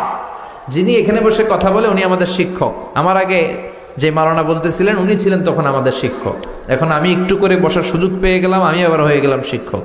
আর আমরা সবাই কোরআনের ছাত্র। খুশি না বেজার? খুশি না বেজার? এই জন্য এটাকে ক্লাস মনে করবেন। তাফসীরুল প্রোগ্রামকে ক্লাস মনে করলে কিছু শিখে যাওয়া যাবে। এজন্য আপনাদের এই ক্লাসের বাড়ির কাজ হচ্ছে, হোমওয়ার্ক হচ্ছে সূরাতুল মুলক মুখস্থ সামনের 1 মাসে। রাজি? সবাই রাজি তো? তো পড়া দিবেন কার কাছে? আমি তো নাই, আমি তো আজকে দোয়া দিয়েই শেষ। এই যে হাফেজ সাহেব হুজুরের কাছে দিবেন, এই মাদ্রাসার হাফেজ সাহেব, ইমাম সাহেব, এদের কাছে এই সূরাটা শোনাবেন যে হুজুর আজহারি ভাই বলে গেছিল সূরাতুল মুলক মুখস্থ করার কথা, আমি করেছি, আপনি শোনেন। রাজি আছেন তো? এরকম পরিবেশ তৈরি করার দরকার আছে না নাই? এই সূরাটা, this surah is an eye opener for you. এটা আপনার চোখ খুলে দিবে। এই সূরা আপনার চিন্তার জগতে নাড়া দিবে, আপনার দৃষ্টিকে উন্মোচিত করে দিবে, আপনার ঘুমন্ত বিবেককে জাগিয়ে তুলবে। আল্লাহ তাআলা এই সূরার ভেতরে নাস্তিকদের জন্য কিছু ডোজ দিয়েছে, মেডিসিন। নাস্তিক আছে না নাই? আমরা আল্লাহ বিশ্বাস করি, আমরা আস্তিক, আর যারা করে না তারা নাস্তিকরা বলে আমরা আল্লাহরে মানি না। কেন মানো না? কই দেখি না তাই মানি না। কি যুক্তি? আনসিন ইজ নাথিং, যেটা দেখা যায় না ওইটা বিশ্বাস করা যায় না। কিন্তু ওরা অনেক কিছু দেখে না, তারপরেও মানে আছে না নাই? ওরা কি বাতাস দেখে? তো মানুষ কেন? Do you see the air in the atmosphere? So why do you believe on that? Do you see the bad headache someone feel in his head? কেউ যখন মাথায় ব্যথা পায় তুমি কি দেখো? So why do you believe on that? তাহলে বিশ্বাস করো কেন? অনেকে আসে, হুজুর মাথা ব্যথা, একটু ফু দিয়ে দেন। আমরা ফু দিয়ে দিই। এই যে মাথা ব্যথা লোকটার করতেছে, আমি দেখি? কথা বলেন। আরে আমি তো আমারই দেখি না। আপনি আপনার চোখ দেখেন আয়নার সাহায্য ছাড়া? কথা বলেন। আমার চোখ না, আপনার চোখ দেখেন। আমি আপনারটা দেখি, আপনি আমারটা দেখেন, কিন্তু আমি কি আমারটা দেখতে পাচ্ছি? আয়না ছাড়া আমরা আমাদের চোখ দেখতে পাই না। আয়নার সাহায্য ছাড়া আমরা আমাদের পিঠ দেখতে পাই না। আপনি আপনার পিঠ দেখছেন কখনো? আরে আয়না দিলেও তো পিঠ দেখতে গেলে ঘাড় ভেঙে যাবে, ঠিক কিনা? তাহলে নিজেরাই তো দেখো না। আল্লাহ ডেকে বলে, গোলাম আমার সৃষ্টি নৈপুণ্যের দিকে তাকা, আমার সৃষ্টি রাজ্যের দিকে তাকা। আমার সৃষ্টির মাঝে আমি আল্লাহর নিদর্শন ছাড়া নাই। সাগরের দিকে তাকান। কক্সবাজারে যাবেন, সাগরের দিকে তাকাবেন, বঙ্গোপসাগরের ঢেউগুলো যখন দেখবেন আপনার মনের মধ্যে এমনি চলে আসবে সাগরের একজন মালিক আছে না নাই? আপনি পাহাড়ের দিকে তাকান, মরুভূমির দিকে তাকান, মরুভূমির দিকে তাকালেই বুঝবেন এই মরুভূমির স্রষ্টা ছাড়া নাই। আপনি ঝর্ণার দিকে তাকান, তখনই আপনি বুঝবেন ঝর্ণার মালিক আছে না নাই? ঝর্ণা ঝর্ণা ঝর্ণা রে, বলনা বলনা বলনা রে, কার বিরহে পাগল পাড়া তুই, কার মিলনে ফুল ফসলে ভরা রে তোর দুকুল ভুই, কার মিলনে ফুল ফসলে ভরা রে তোর দুকুল ভুই। ঝর্ণা ঝর্ণা ঝর্ণা রে, বলনা বলনা বলনা রে, কার বিরহে পাগল পাড়া তুই। পড়েন সুবহানাল্লাহ। আপনি যদি নিরপেক্ষভাবে তাকান মহাবিশ্বের দিকে, এই সৃষ্টির দিকে, অটোমেটিক্যালি আপনি বুঝবেন এই সৃষ্টির একজন কন্ট্রোলার আছে, নিয়ন্ত্রক আছে, মহা নিয়ন্ত্রক। তিনি হচ্ছেন আল্লাহ। চিল্লায় করেন ঠিক কিনা? কুফানগরীতে এক নাস্তিক ছিল, উল্লুকা পাঠা। ওই নাস্তিক বলে আমি আল্লাহরে মানি না, কেউ যদি বিশ্বাস করায় দিতে পারে মানবো। কুফার লোকেরা বলল, ইনদানা ইমাম ইসমুহু নু'মান ইবনু সাবিত, আমাদের একজন ইমাম আছে, ওর নাম নু'মান, আসলে উনি ইমাম আল আযম আবু হানিফা। লোকেরা বলে আমাদের ইমাম তোমারে বুঝাতে পারবে যে স্রষ্টা বলে একজন আছে। নাস্তিক বলে আমি মানি না, যদি আমারে বুঝাতে পারে তবেই আমি মানবো। নাস্তিক বলে ঠিক আছে, তোমাদের ইমামকে আসতে বলো, ইমামের সাথে আমি বসবো। কখন? আগামীকাল জুমার নামাজের পর দুপুর 2টায়। ইমাম আবু হানিফা আল্লাহর পক্ষে, নাস্তিক আল্লাহর বিপক্ষে। হাজার হাজার মানুষ এসেছে, নাস্তিক এসেছে, আসে নাই শুধু ইমাম আবু হানিফা। সবাই তো বিব্রতকর পরিস্থিতিতে পড়ে গেছে, কিরে আবু হানিফার আসার কথা, আসে নাই। 9:30 বাজে, 2:30 বাজে আসে না, 3টা বাজে আসে না, আসার কথা 2টায়, 3:30 বাজে আসে না, 4টার দিকে ইমাম আবু হানিফা দৌড়ে আসছে। নাস্তিক বলে যেই লোকের সময় জ্ঞান নাই ওই লোকের সাথে কোনো কথা নাই। ইমাম আবু হানিফা বললেন ইনদি উযর, আমার একটা এক্সকিউজ আছে। কি এক্সকিউজ? সাইয়েদনা ইমাম আবু হানিফা এবার ওনার এক্সকিউজের ফিরিস্তি দিতে লাগলেন। তিনি বললেন আমি ঘর থেকে বেরোই সবসময় একটা নদী পড়ে, আজকে নদীর সামনে এসে দেখি নদীর সামনে কোনো মানুষ নাই, লোকজন নাই, নৌকা নাই। হঠাৎ দেখলাম নদীর পাশে বিশাল বড় একটা গাছ, দেখলাম অটোমেটিক্যালি এমনি এমনি গাছটা 2 ভাগ হয়ে গেল।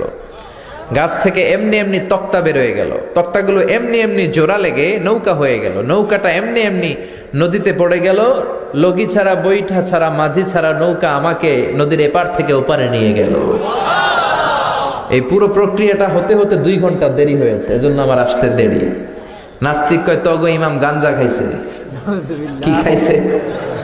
আবু হানিফা বললেন আমারে গালি দেন কেন?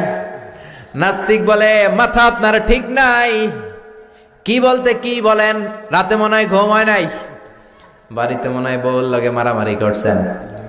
সাইয়েদানা ইমাম আবু হানিফা বললেন কেন, কি হয়েছে, সমস্যা কোথায়? নাস্তিক বলে এমনি এমনি গাছ থেকে তক্তা বেরোয় নাকি, এমনি এমনি তক্তা জোড়া লাগে নাকি, মিস্ত্রি ছাড়া করাত ছাড়া নৌকা হয় নাকি, এমনি এমনি মাঝি ছাড়া নৌকা চলে নাকি?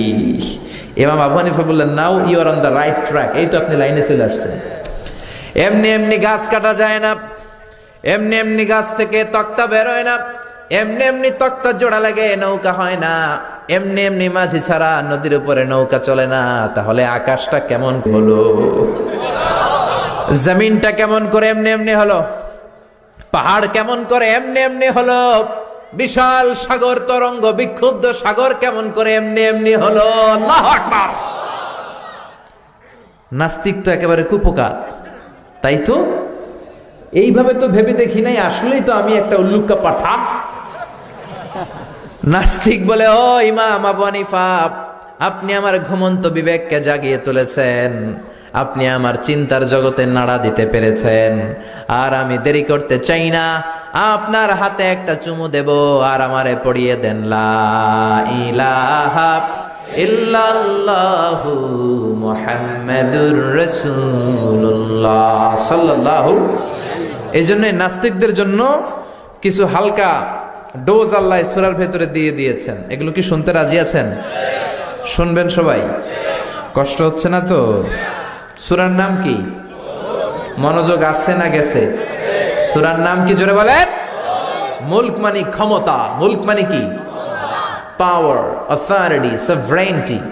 আল্লাহ সূরাটা শুরু করলেন তাবারাকাল্লাযী বিয়াদিহিল মুলকু ওয়া হুয়া আলা কুল্লি শাইইন কাদির। সুমহান সেই সত্তা যার হাতে ক্ষমতা, আর তিনি পৃথিবীর সব বিষয়ে সক্ষমতা রাখেন। সুবহানাল্লাহ, তিনি সব করতে পারেন। তাবারাকাল্লাযী বিয়াদিহিল মুলক, সুমহান সেই সত্তা যার হাতে ক্ষমতা। ক্ষমতা কার হাতে? আর জোরে বলেন কার হাতে? নাকি আপনাদের হাতে? আপনারা তো কোন ক্ষমতা নাকি আপনাদের হাতে? আপনারা নাকি ক্ষমতার মালিক? সকল ক্ষমতার উৎস নাকি আপনারা? সকল ক্ষমতার উৎস জনগণ, কথাটা কি ঠিক আছে? এটা রাষ্ট্রীয় কুফুরি, রাষ্ট্র থেকেও অনেক কুফুরির ডোজ আমাদেরকে শিখানো হয়। চিল্লায় বলেন ঠিক কিনা? সকল ক্ষমতার মালিক একজন, চিল্লায় বলো তিনি কে? আল্লাহ হলেন সকল ক্ষমতার মালিক। আমাদের কোনো ক্ষমতা নাই, আমরা সবাই দুর্বল। ওয়া খুলিকাল ইনসানু দাঈফা, আল্লাহ আমাদেরকে দুর্বল করে বানিয়েছেন। আমরা শুধু দুর্বল না, দুর্বলের ঘরের দুর্বল। আমি দুর্বল, আমার বাপ দুর্বল, আমার দাদা দুর্বল, আমাদের 14 গোষ্ঠী দুর্বল। তার মানে দুর্বলের ঘরের, দুর্বলের ঘরের।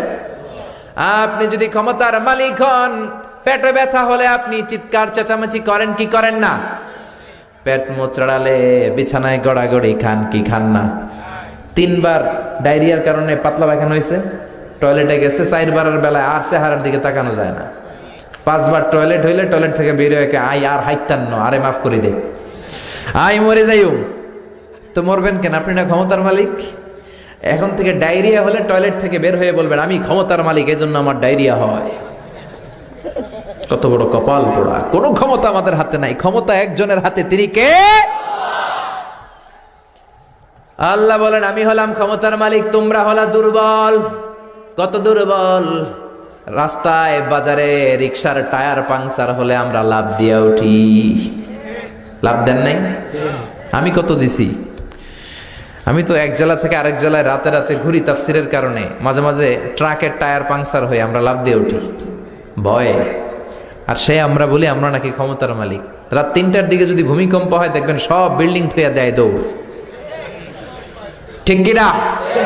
শুধু ভাড়াটিয়ারাই দৌড় দেয় না, বাড়িওয়ালারাও দৌড়। নাকি বাড়িওয়ালারা দৌড়ায় না? মনে হয় দৌড়ায়। ভাড়াটিয়াও দৌড়, বাড়িওয়ালাও দৌড়, পুলিশ প্রধান দৌড়, র্যাবের প্রধান দৌড়, রাষ্ট্রপতিও দৌড়, শুধু প্রধানমন্ত্রী দৌড় দেয় না? উনিও দেয়। আমি কই নাই, কিন্তু আপনারা কইছেন, আমার কোনো দোষ নাই। তার মানে সবাই দৌড়, চাচা আপন প্রাণ বাঁচা। পেছন থেকে কেউ যদি বলে হুজুর সাপ, ফস, কাউরে পাওয়া যাবে না, ঠিক কিনা? 3-4টা ভাওয়া ব্যাংক যদি ছেড়ে দেওয়া হয়, এদিকে একটা ওদিকে একটা ওদিকে একটা, ব্যাংক কি লাভ দিবে? এর চেয়ে বড় লাভ দিবেন আপনারা? তাহলে চিন্তা করে দেখেন কত দুর্বল। কুকুর আমাদেরকে কামড়ালে আমরা কুকুরকে কামড়াইতেও পারি না। বল্লা পোকা কামড় দিয়া দেয়, দৌড়ে ধরে মারও ধরতেও পারি না। কত দুর্বল, কত অসহায়। অসুখ হলে টের পাওয়া যায়, বিপদ হলে টের পাওয়া যায় কত দুর্বল আল্লাহ আমাদেরকে বানালেন। এজন্য আল্লাহ বললেন, খবরদার, তোমাদের কোনো ক্ষমতা নাই, ক্ষমতার মালিক কে? তাবারাকাল্লাযী বিয়াদিহিল মুলকু ওয়া হুয়া আলা কুল্লি শাইইন কাদির। সুবহান সেই সত্তা যার হাতে ক্ষমতা, সব ক্ষমতার মালিক কে?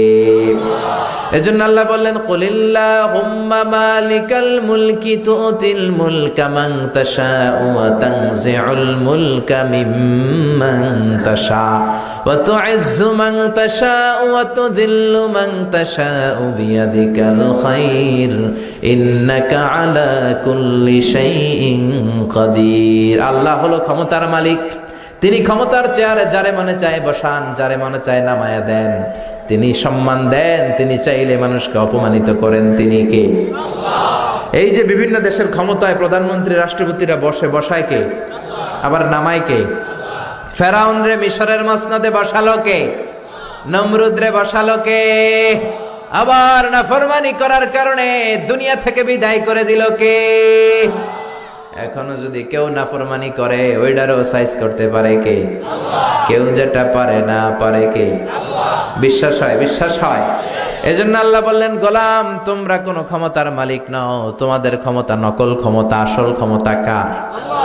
এই পৃথিবীতে দেখবেন কোন দেশের প্রেসিডেন্ট বা প্রধানমন্ত্রী 5 বছর মেয়াদে ক্ষমতায় বসে না, কোন দেশে 10 বছর মেয়াদে। আল্লাহ ক্ষমতায় বসছে কয় বছর মেয়াদে?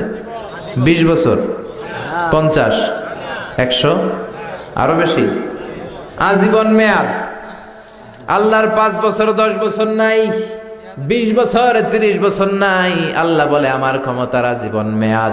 হুয়াল আউয়াল ওয়াল আখির ওয়াল যাহির ওয়াল বাতিন ওয়া হুয়া বিকুল্লি শাইইন আলীম। আমি প্রকাশ্য, আমি গোপন, আমি প্রথম, আমি শেষ।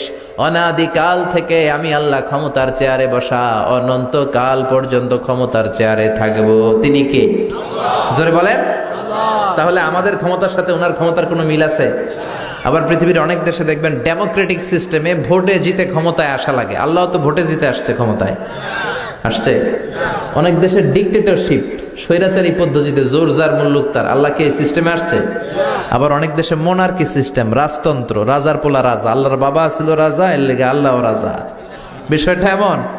আল্লাহ বলে, খবরদার, কুল হুয়াল্লাহু আহাদ আল্লাহুস সামাদ লাম ইয়ালিদ ওয়া লাম ইউলাদ ওয়া লাম ইয়াকুন লাহু কুফুয়ান আহাদ।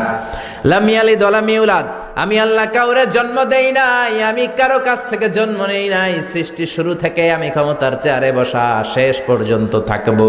ঠিক কি না? আবার দেখবেন অনেক দেশে ক্ষমতায় যাওয়ার জন্য জোট করা লাগে, কোয়ালিশন। বাংলাদেশে জোটের রাজনীতি আছে না নাই? আপনারা কি কথা বুঝতেছেন? শুরু হইলো 4 দলীয় জোট এই দেশে, না? এরপরে 14 দলীয়, এরপরে 18 দলীয়, এরপরে 20 দলীয়, এরপরে হইলো মহাজোট, এবার হবে মহাজোট। তো আল্লাহ তো মহাজোটে ক্ষমতায় আসছে, আল্লাহর জোট করা লাগছে? কথা বলেন। আল্লাহ বলে, খবরদার, ওয়ালাম ইয়াকুল্লাহু শারীকুম ফিল মুলকি ওয়া কাব্বিরহু তাকবীরা। আমি আল্লাহর ক্ষমতায় কোনো শরীক দল নাই, আমি আল্লাহর ক্ষমতায় কোনো অংশীদার নাই, আমি আল্লাহর ক্ষমতায় কোনো জোট নাই, আমি একাই ক্ষমতার মালিক। ঠিক কিনা? জোরে বলেন। আবার দেখবেন পৃথিবীতে অনেক দেশে আন্দোলন করে যিনি ক্ষমতায় বসে আছে ওরে ক্ষমতার চেয়ার থেকে নামানো যায় কি যায় না? আমি ছিলাম মিশরে 5 বছর, তো একটা আন্দোলন হলো, প্রেসিডেন্ট হোসনি মুবারককে জনগণ নামায় ফেললো ক্ষমতার চেয়ার থেকে। তো আমরা পৃথিবীর সব মানুষগুলো যদি আল্লাহর বিরুদ্ধে একটা আন্দোলন করি, তাইলেই তো আল্লাহর নামায় দেওয়া যায়। কথা বলেন। যত জিন আছে, জিনেরা যদি বলে আমরাও মানুষের সাথে একাত্মতা ঘোষণা করলাম, আল্লাহরে আমরা মানি না, আল্লাহ নামবে?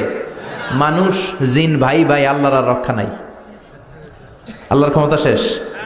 ফেরেশতারাও যদি বলে আমরাও আল্লাহরে মানি না, জিন ফেরেশতা মানুষ 3 দলীয় জোট। কয় দলীয়?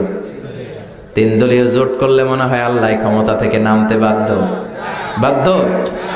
আল্লাহ বললেন ওয়া আন্নাকুম গায়রু মুআজিজিল্লাহ,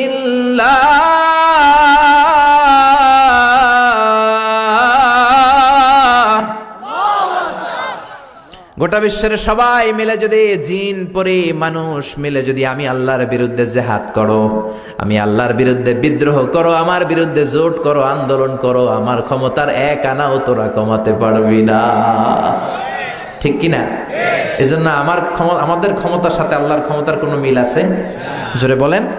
আবার দেখবেন পৃথিবীর অনেক দেশে অনেক রাজা সুলতান বয়সের ভারে নুজ্জ হয়ে যায়, 70-80, এরপর স্বেচ্ছায় অবসরে যায়, সেলফ রিটায়ারমেন্ট, আই আর 57, আমি আর পারবো না, অবসরে যাব, আমার অনেক বয়স হয়েছে, বুড়া হয়ে গেছে, আর পারি না। তো আল্লাহরও তো অনেক বয়স হয়েছে, এবার আল্লাহর অবসরে যাওয়া উচিত।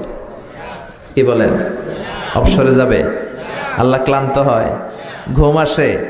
আল্লাহ বলে লা তাখুযুহু সিনাতুন ওয়ালা নাও, আমার ঘুম নাই, আমার তন্দ্রা নাই। ওয়ালা ইয়াউদুহু হিফযুহুমা ওয়া হুয়াল আলিয়্যুল আযীম। গোটা বিশ্ব চালাতে যে আমি আল্লাহ ক্লান্ত হই না, শ্রান্ত হই না, ঘুম নাই, তন্দ্রা নাই, কোনো সমস্যা নাই। আমি প্রথম থেকে যে ক্ষমতার চেয়ারে বসলাম, চিরকাল ক্ষমতার চেয়ারে থাকবো। ঠিক কি না? এজন্য আল্লাহ বললেন তাবারাকাল্লাযী বিয়াদিহিল মুলকু ওয়া হুয়া আলা কুল্লি শাইইন কাদির। সুমহান সেই সত্তা যার হাতে ক্ষমতা, আর তিনি চাইলে সব করতে পারেন। তিনি কে? আল্লাহ। এজন্য আর কোনদিন বলবেন যে আমরা ক্ষমতার মালিক? মনে থাকবে?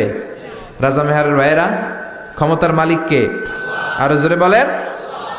আমরা বললাম আল্লাহ, বুঝলাম আপনি ক্ষমতার মালিক, আর কিসের মালিক? আল্লাহ বললেন আল্লাযী খালাকাল মাউতা ওয়াল হায়াতা লিয়াবলুয়াকুম আইয়ুকুম আহসানু আমালা ওয়া হুয়াল আজিজুল গফুর। আল্লাহ বললেন আমি এমন সত্তা, আমি জীবন বানিয়েছি, মরণ বানিয়েছি, আমি আল্লাহ জীবন দেই, আমি আল্লাহ মরণ দেই। জীবনের মালিক কে? আল্লাহ। মরণের মালিক কে? আল্লাহ। প্রাণ ভিক্ষা দিতে পারে কে? আল্লাহ। নাকি আমনে গো রাষ্ট্রপতি? আমনে গো রাষ্ট্রপতি তো নাকি প্রাণ ভিক্ষা দেয়, তাই না? আরে রাষ্ট্রপতিরও তো প্রাণ ভিক্ষা দিবে আল্লাহ। চিল্লা এখন ঠিক কি না? আল্লাহ বলল আমি জীবন বানাই, আমি মরণ বানাই, আর জীবন মরণের মাঝখানে আমি বানিয়ে রেখেছি রুহু। কি রুহু? চিনেন তো? কালার কি? ওজন? দেখতে কেমন? কোনদিন দেখেছেন কি? মানুষ সব বানাতে পারে, রুহু বানাতে পারে। আল্লাহ বলে তোরা কম্পিউটার বানাতে পারিস, প্লেন বানাতে পারিস, রকেট বানাতে পারিস, রোবট বানাতে পারিস, সুফিয়া খালারেও বানাতে পারিস। সুফিয়া খালা আছে না নাই? এইটাও চিনেন আপনারা?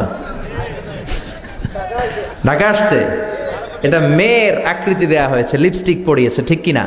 যারা এটার এনেছে, পেট্রোনাইজ করেছে, পিছন থেকে পৃষ্ঠপোষকতা দান করেছে, কিয়ামতের দিন আল্লাহ বলবে এই সুফিয়ার ভিতরে রুহু দে। চিল্লায় বলেন ঠিক কিনা? রোবট বানান, সায়েন্টিফিক ডেভেলপমেন্ট করেন, কিন্তু মানুষের আকৃতি দেয়া যাবে? আল্লাহ বলবে রুহু দে। কেন সুফিয়ারে বানালি? কেন সুফিয়ারে নিয়ে ফাজলামি করলি? এটারে প্রতিবন্ধীর মতো মনে হয়েছে আমার কাছে। এমনে তাকায়, এমনে তাকায়, এমনি করে, এমনি করে। দেখছেন আপনারা? সবকিছু আগে থেকেই ডিভাইস পেটের ভেতরে সেট করা। মানুষ রোবট বানাতে পারে, প্লেন বানাতে পারে, রকেট বানাতে পারে, মানুষ কোনোদিন রুহু বানাতে পারে নাকি? কথা বলেন জোরে। পারে? মক্কার কাফিররা বলল মুহাম্মদ, ও মুহাম্মদ, রুহু কারে বলে? আমরা রুহু দেখি না কেন? What is the spirit? মা হুয়া রূহ? রূহ কি আমাদেরকে বলো, যদি বলতে পারো ঈমান আনবো। বিশ্বনবী বলতে পারেন না, কারণ বিশ্বনবী মন গড়া কিছু বলেন না, আকাশ থেকে ওহী নাজিল হলে তবেই বলেন, ঠিক কি না? বিশ্বনবী গ্রিন সিগন্যালের অপেক্ষায়, দেখে আল্লাহ কি বলে। আল্লাহ আয়াত নাজিল করলেন ইয়াসআলুনাকা আনির রূহি কুলির রূহু মিন আমরি রাব্বি ওয়ামা উতীতুম মিনাল ইলমি ইল্লা কালিলা। পড়েন সুবহানাল্লাহ। আল্লাহ বলে রূহ হলো আমার আদেশ, স্পেশাল অর্ডার, আমার অর্ডারে রূহ ঢুকে, আমার অর্ডারে রূহ বের হয়। পৃথিবীর কোনো মানুষ রূহ বের করতে পারবে? আমরা কোনোদিন রূহ বানাতে পারবো? কথা বললেন। দাদা যে মরছে, চাচা যে মরল, কোন দিক দিয়ে রূহটা উড়াল দিল দেখছেন? কে দেখছেন? হাত তোলেন তো, কেউ দেখেছেন? রাজা মেহারের ভাইয়েরা, রূহ দেখা যায় না, ধরা যায় না, আল্লাহর আদেশে ঢুকে আল্লাহর আদেশে ফুরুত করে উড়াল দেয়। চিল্লায় এখন ঠিক কিনা? আল্লাহ বললেন রূহ বের করতে পারবা না, আবিষ্কার করতে পারবে না। ইউনাইটেড স্টেটস অফ আমেরিকার এক মেডিকেল সায়েন্টিস্ট সে চ্যালেঞ্জ নিয়েছে যে কোরআন বলে রূহ খুঁজে পাওয়া যায় না, আমি রূহ বাইর করব। কি বাইর করব? এই রূহ বের করে আমি নোবেল প্রাইজ পাবো, নোবেল লরেট হব। তো 7 বছর সে গবেষণা করছে মুমূর্ষু রোগীদের নিয়ে, মাগার রূহ খুঁজে পায় না। তারপর তার মাথায় চিন্তা আসলে এক কাজ করি, গ্লাস ফিটিং করা একটা ছোট্ট ঘর বানাই, বুলেট প্রুফ গ্লাস, মানে গুলি মারলেও গুলি ঢুকবে না। আমাদের মাননীয় রাষ্ট্রপতি মহোদয়, প্রধানমন্ত্রী মহোদয় যেই গাড়িগুলোতে চড়ে, এগুলো বুলেট প্রুফ, গুলি মারলে ঢুকে। তো এরকম বুলেট প্রুফ গ্লাস ফিটিং করা রুম সে তৈরি করে তার টিমের লোকদেরকে বললো, যাও আইসিইউ থেকে, ইন্টেন্সিভ কেয়ার ইউনিট থেকে মুমূর্ষু রোগীগুলারে ধরে নিয়ে আসো। তার ধারণা এই বুলেট প্রুফের গ্লাসের ভেতরে যদি, গ্লাসের রুমের ভেতরে যদি মুমূর্ষু রোগীকে ঢুকানো হয়, ওই রোগী মারা গেলে রুহু আর এই গ্লাস ভেদ করে বেরোতে পারবে না। কারণ বুলেট প্রুফের গ্লাস তো কি প্রুফ? কি প্রুফ? Bullet proof. তো নিয়ে আসা হলো আইসিইউ থেকে, ঢুকাও। ঢুকানোর আগে বলতেছে চেক হিজ বিপি, তার ব্লাড প্রেশার মাপো। বলতেছে sir BP is okay, check the weight. এবার ওজন মাপো, লোকটার ওজন হচ্ছে 80 কেজি। কয় কেজি? এবার মেডিকেল টিমের প্রধান অনেক আশা ভরসা নিয়ে যে আজকা রুহু দইরা ছাড়ু, ঢুকা। ঢুকানোর পরে এদেরকে আবার অক্সিজেনের মাস্ক দেওয়া, কৃত্রিমভাবে অক্সিজেন দেয়া, লাইফ সাপোর্টে রাখা। মেডিকেল টিমের প্রধান বলল লাইফ সাপোর্টটা খুলে ফেল। সবাই বলল স্যার খুলে ফেললে তো মরে যাবে। টিমের প্রধান কয় মারার জন্যই তো আনছি, না মরলে রুহু পামু কেমনে? তো লাইফ সাপোর্ট খুলে ফেললো, বুলেট প্রুফের গ্লাস ফিটিং করা রুম আটকে দেয়া হলো। অক্সিজেনের অভাবে ছটফট ছটফট করতে করতে লোকটা শেষ, লোকটা ময়রা ভূত হয়ে গেছে। এবার মেডিকেল টিমের প্রধান রুহু খুঁজে ডানে বায়ে, কিন্তু রুহু তো পাওয়া যায় না, রুহু পাওয়া যায় না। এবার গ্লাসের দরজা খুলে মুমূর্ষু রোগীটা মরে গিয়েছে, মরা লাশ বের করে হাত দিয়ে গ্লাসের ভিতরে এরকম খোঁজা শুরু করছে। রুহু কি খোঁজে? রুহু বুঝে এমনি ধরা যায়? একে টাকি মাছ হাতানোর মতো কথা বলে, খুঁজে পাওয়া যায় না। সে বললে একটা কাজ কর, চেক হিজ বিপি। বিপি মাপতো, স্যার মরে গেছে তো, কোনো বিপি নাই, মানে এই যে অলিন্দ নিলয় সিস্টোলিক ডায়াস্টোলিকের যে ধাক্কা, এটা নাই, মরে গেছে। কিন্তু মরার পরও মানুষের ওজন থাকে কি থাকে না? মরার আগে এই লোকটার ওজন ছিল কয় কেজি? 80 কেজি। এবার ওজন দিয়ে দেখা গেল লোকটার ওজন হয়ে গেছে 78 কেজি। কয় কেজি কমছে? কয় কেজি? মেডিকেল টিমের প্রধানকে আমি পাইছি। সবাই কয় কি পাইছেন? কয় ওইটা। কোনটা? কয় রুহু। কেমনে পাইছেন? কয় মরার আগে ছিল 80 কেজি, মরার পরে 78 কেজি, কমছে 2 কেজি। তার মানে যেটা উড়াল দিছে ওইটাই 2 কেজি।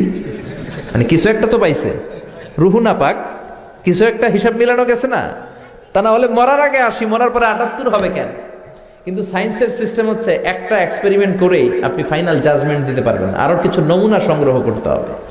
মেডিকেল টিমের প্রধান বলল আরেকটারে দৈরান আইসিইউ থেকে, ব্লাড প্রেশার মাপ, ওজন মাপ। তারা বলল ওজন হলো এই লোকটার 70 কেজি। কয় কেজি? আবার গ্লাস ফিটিং করা রুমের ভিতরে ঢুকায় দিল। লাইফ সাপোর্ট খুলে ফেল, অক্সিজেন নাই। এই লোকটাও ছটফট ছটফট করে মরে গেল। এইবারও রুহু খুঁজে, রুহু নাই। আবার বের করছে মরা লাশ, চেক হিজ বিপি, বিপি নাই, কিন্তু ওজন আছে না? নাই। মরার আগে লোকটার ওজন ছিল কত? 70। এবার ওজন দিয়া দেখে হয়েছে 71। এবার বাড়ছে না? এবার যাইবা কই? এবার যাবা কই? আগেরটা 2 কেজি কমলো, আসার একটা জায়গা ছিল, এবার বেড়ে গেছে 1 কেজি। আল্লাহ কয় কিয়ামত পর্যন্ত তুই ঢুকাবি আর বাইর করবি, কিন্তু রুহু খুঁজে পাবি না। ঠিক কি না? يسألونك عن الروح قل الروح من أمر ربي وما أوتيتم من العلم إلا قليلا। দুনিয়াতে সব বানাতে পারবা, শুধু রুহু ছাড়া। কি ছাড়া? মানুষ মরে গেলে এক একজনের এক এক দশা। কারো শরীর খিচুনি দিয়ে মরে গেলে শক্ত হয়ে যায়, গ্যাসগুলো বন্ধ হয়ে যায়, কারোটা ফেসফেসে হয়ে যায়, হাত পা গুলো ঢিলা হয়ে যায়, পেটের গ্যাসগুলো বের হয়ে যায়, কারো ওজন বেড়ে যায়, কারো কিছু কমে যায়। এই বাড়া কমা দিয়ে রুহু খুঁজে পাওয়া যায় না। রুহুর মালিক হলেন একজন, তিনি কে? সে আল্লাহ বললেন আমি রুহুর মালিক। আমরা বললাম আর কিসের মালিক? আল্লাহ বললেন আল্লাযী খালাকা সাবআ সামাওয়াতিন তিবাকা মা তারা ফি খালকির রহমানি মিন তাফাউত। আকাশের দিকে নজর করে তাকা, ৭টা আকাশকে স্তরে স্তরে বিন্যস্ত করলো কে? আবার তিনি বললেন লাকাদ যায়্যানাস সামাআদ দুনিয়া বিমাসাবিহা ওয়া জাআলনাহা রুজুমান লিশ-শায়াতিন। আকাশের দিকে তাকাও, আকাশের মধ্যে তারা দিয়ে আকাশটাকে সৌন্দর্যমণ্ডিত করেছে কে? আকাশের মধ্যে তারা আছে না নাই? জোরে বলেন। রাতের বেলা তারার মেলা, দেখতে কত সুন্দর। এই ছোট্ট ছোট্ট মনে হয়, আসলে কি তারাগুলো ছোট? জোরে বলেন। I have beautified the closer sky with light, candles and stars. তারা দিয়ে আমি পৃথিবীর মহাশূন্যটাকে আলোকিত করেছি। আমরা খালি চোখে যেটা দেখি এটা কিন্তু ভাই আকাশ না, এটা মহাশূন্য। এটা কি? জোরে বলেন। স্পেস। এটা হচ্ছে প্রথম আকাশের মহাশূন্য। নাসার বিজ্ঞানীরা আজীবন গবেষণা করে প্রথম আকাশের নাগালও খুঁজে পাবে না। তারা শুধু প্রথম আকাশের মহাশূন্যে দৌড়াবে। তার অনেক অনেক অনেক উপরে প্রথম আকাশ, তারপরে দ্বিতীয় আকাশের মহাশূন্য, তারপরে দ্বিতীয় আকাশ, তারপরে তৃতীয় আকাশের মহাশূন্য, তারপরে তৃতীয় আকাশ। একটার চেয়ে একটা বড়। বিষ্ণুই বলেন কত বড়? তোমার হাতের আংটি যদি মরুভূমিতে ছুঁড়ে ফেলে দাও, বিশাল মরুভূমির তুলনায় তোমার আংটি যত ছোট, আল্লাহর দ্বিতীয় আসমানের তুলনায় আল্লাহর প্রথম আসমানটা ঠিক তত ছোট। একটার চেয়ে একটা বড়। তারপর আমরা কই সব আমার। কত ক্ষুদ্র আমি, কত তুচ্ছ আমি মহাবিশ্বের তুলনায়, কত নগণ্য আমি। আমরা রাজামেহারে বসে আছি। এটা দেবিদ্বার থানায় না? দেবিদ্বার থানা হচ্ছে কুমিল্লা 17-18টার থানার একটা থানা। এরকম 64 কুমিল্লা হচ্ছে 64 জেলার এক জেলা। এরকম 64টা জেলা মিলে আমাদের সুজলা সুফলা শস্য শ্যামলা ডিজিটাল বাংলাদেশ। এই ডিজিটাল বাংলাদেশ মনে হয় পৃথিবীর সবচেয়ে বড় দেশ নাকি? ছোট্ট।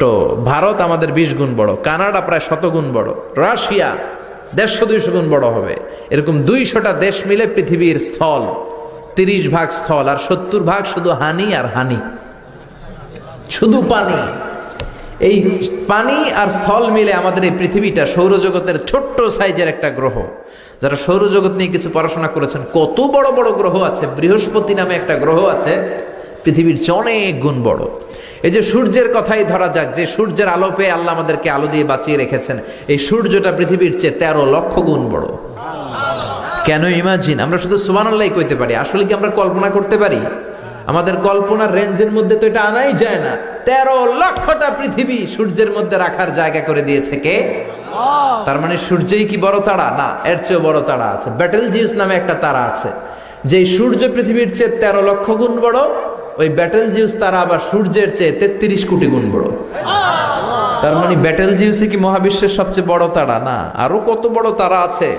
এরকম কয়েক বিলিয়ন তারা আছে আমাদের গ্যালাক্সিতে, মানে আমাদের মিল্কি ওয়েতে। এরকম কত বিলিয়ন, ট্রিলিয়ন, জিলিয়ন, ফিলিয়ন, অক্ট্রিলিয়ন গ্যালাক্সি আল্লাহ মহাশূন্যে ভাসিয়ে রেখেছে, পৃথিবীর কেউ জানে না। সুবহানাল্লাহ। চলেন আমরা একটা কাজ করি, পৃথিবীর সূর্যের পরে পৃথিবীর সবচেয়ে কাছের যে তারা প্রক্সিমা সেন্ট্রাই, ওই তারাতে শীতকালের পিকনিক করে আসি। যাবেন? কে কে যাবেন দেখি? হাত তোলেন। 1 2 3 4 5 6 7। অনেক সাহস আছে এলাকার লোকদের, অনেক হাত তুলছে। নামান, আর নেওয়া যাবে না। তো কি দিয়ে যাবেন? রকেট দিয়ে যাইতে হবে, ঠিক কিনা? আমি ধারণা দেওয়ার জন্য বলছি, পৃথিবী থেকে সবচেয়ে দূরের যেই তারা, ওই হিসাব তো আমি দিতে পারবো না, ওইটা হিসাব ঢুকবেও না। পৃথিবীর সবচেয়ে কাছের যেই তারাটা প্রক্সিমা সেন্ট্রাই 2.3 লাইট ইয়ার, আলোকবর্ষ দূরে। পৃথিবী থেকে সবচেয়ে কাছের তারাটায় যদি আমরা শীতকালীন সফরে যাই, পিকনিকে যেয়ে নামি, আমাদের কত সময় লাগবে দেখেন। পৃথিবীতে সবচেয়ে দ্রুতগামী বিমানের নাম হচ্ছে বোম সুপারসনিক। কি নাম? এটা হচ্ছে সবচেয়ে দ্রুতগামী যাত্রীবাহী বিমান, বোম সুপারসনিক। আবার বোম বোম আফ্রিদি গোয়েন না, বোম সুপারসনিক, ঘন্টায় 1300 কিলোমিটার বেগে চলে। আগে ছিল কনকর্ড, 1000 কিলোমিটার বেগে চলতো, কিন্তু বোম সুপারসনিক দিয়ে যাওয়া যাবে না, কারণ প্যাসেঞ্জার প্লেন মাধ্যাকর্ষণ শক্তি ভেদ করতে পারে না, যেতে হবে রকেট দিয়ে। কোন রকেট? যে রকেট দিয়ে নীল আর্মস্ট্রং চাঁদে নেমেছিল, এটার নাম অ্যাপোলো 11। চলেন এইটা দিয়ে আমরা পিকনিকটা সাইরা আসি, যাবেন? আচ্ছা চলেন যাই।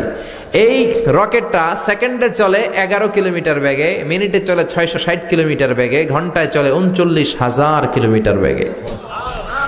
বাংলাদেশ থেকে আমেরিকা কত কিলো হতে পারে? 8-10,000 কিলো। তার মানে এই রকেটটা দিয়ে ঘন্টায় 4 বার আমেরিকা যাওয়া আসা যাবে। সুবহানাল্লাহ বাড়িতে যে চিল্লায় পড়েন আল্লাহু আকবার। তো আমরা যারা হাত তুললাম, আমরা এখন পিকনিকে যাব।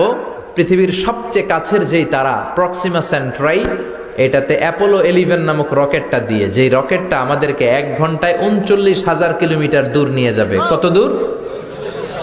39,000 কিলোমিটার নিয়ে যাবে 1 ঘন্টায়। কিন্তু যেতে কত সময় লাগবে? এই রকেটটা দিয়ে আমাদের পৃথিবীর সবচেয়ে কাছের তারায় পৌঁছতে 1,15,000 বছর লেগে যাবে। ঘন্টায় 39,000 কিলোমিটার বেগে ছোটার পরেও 1,15,000 বছর লাগবে।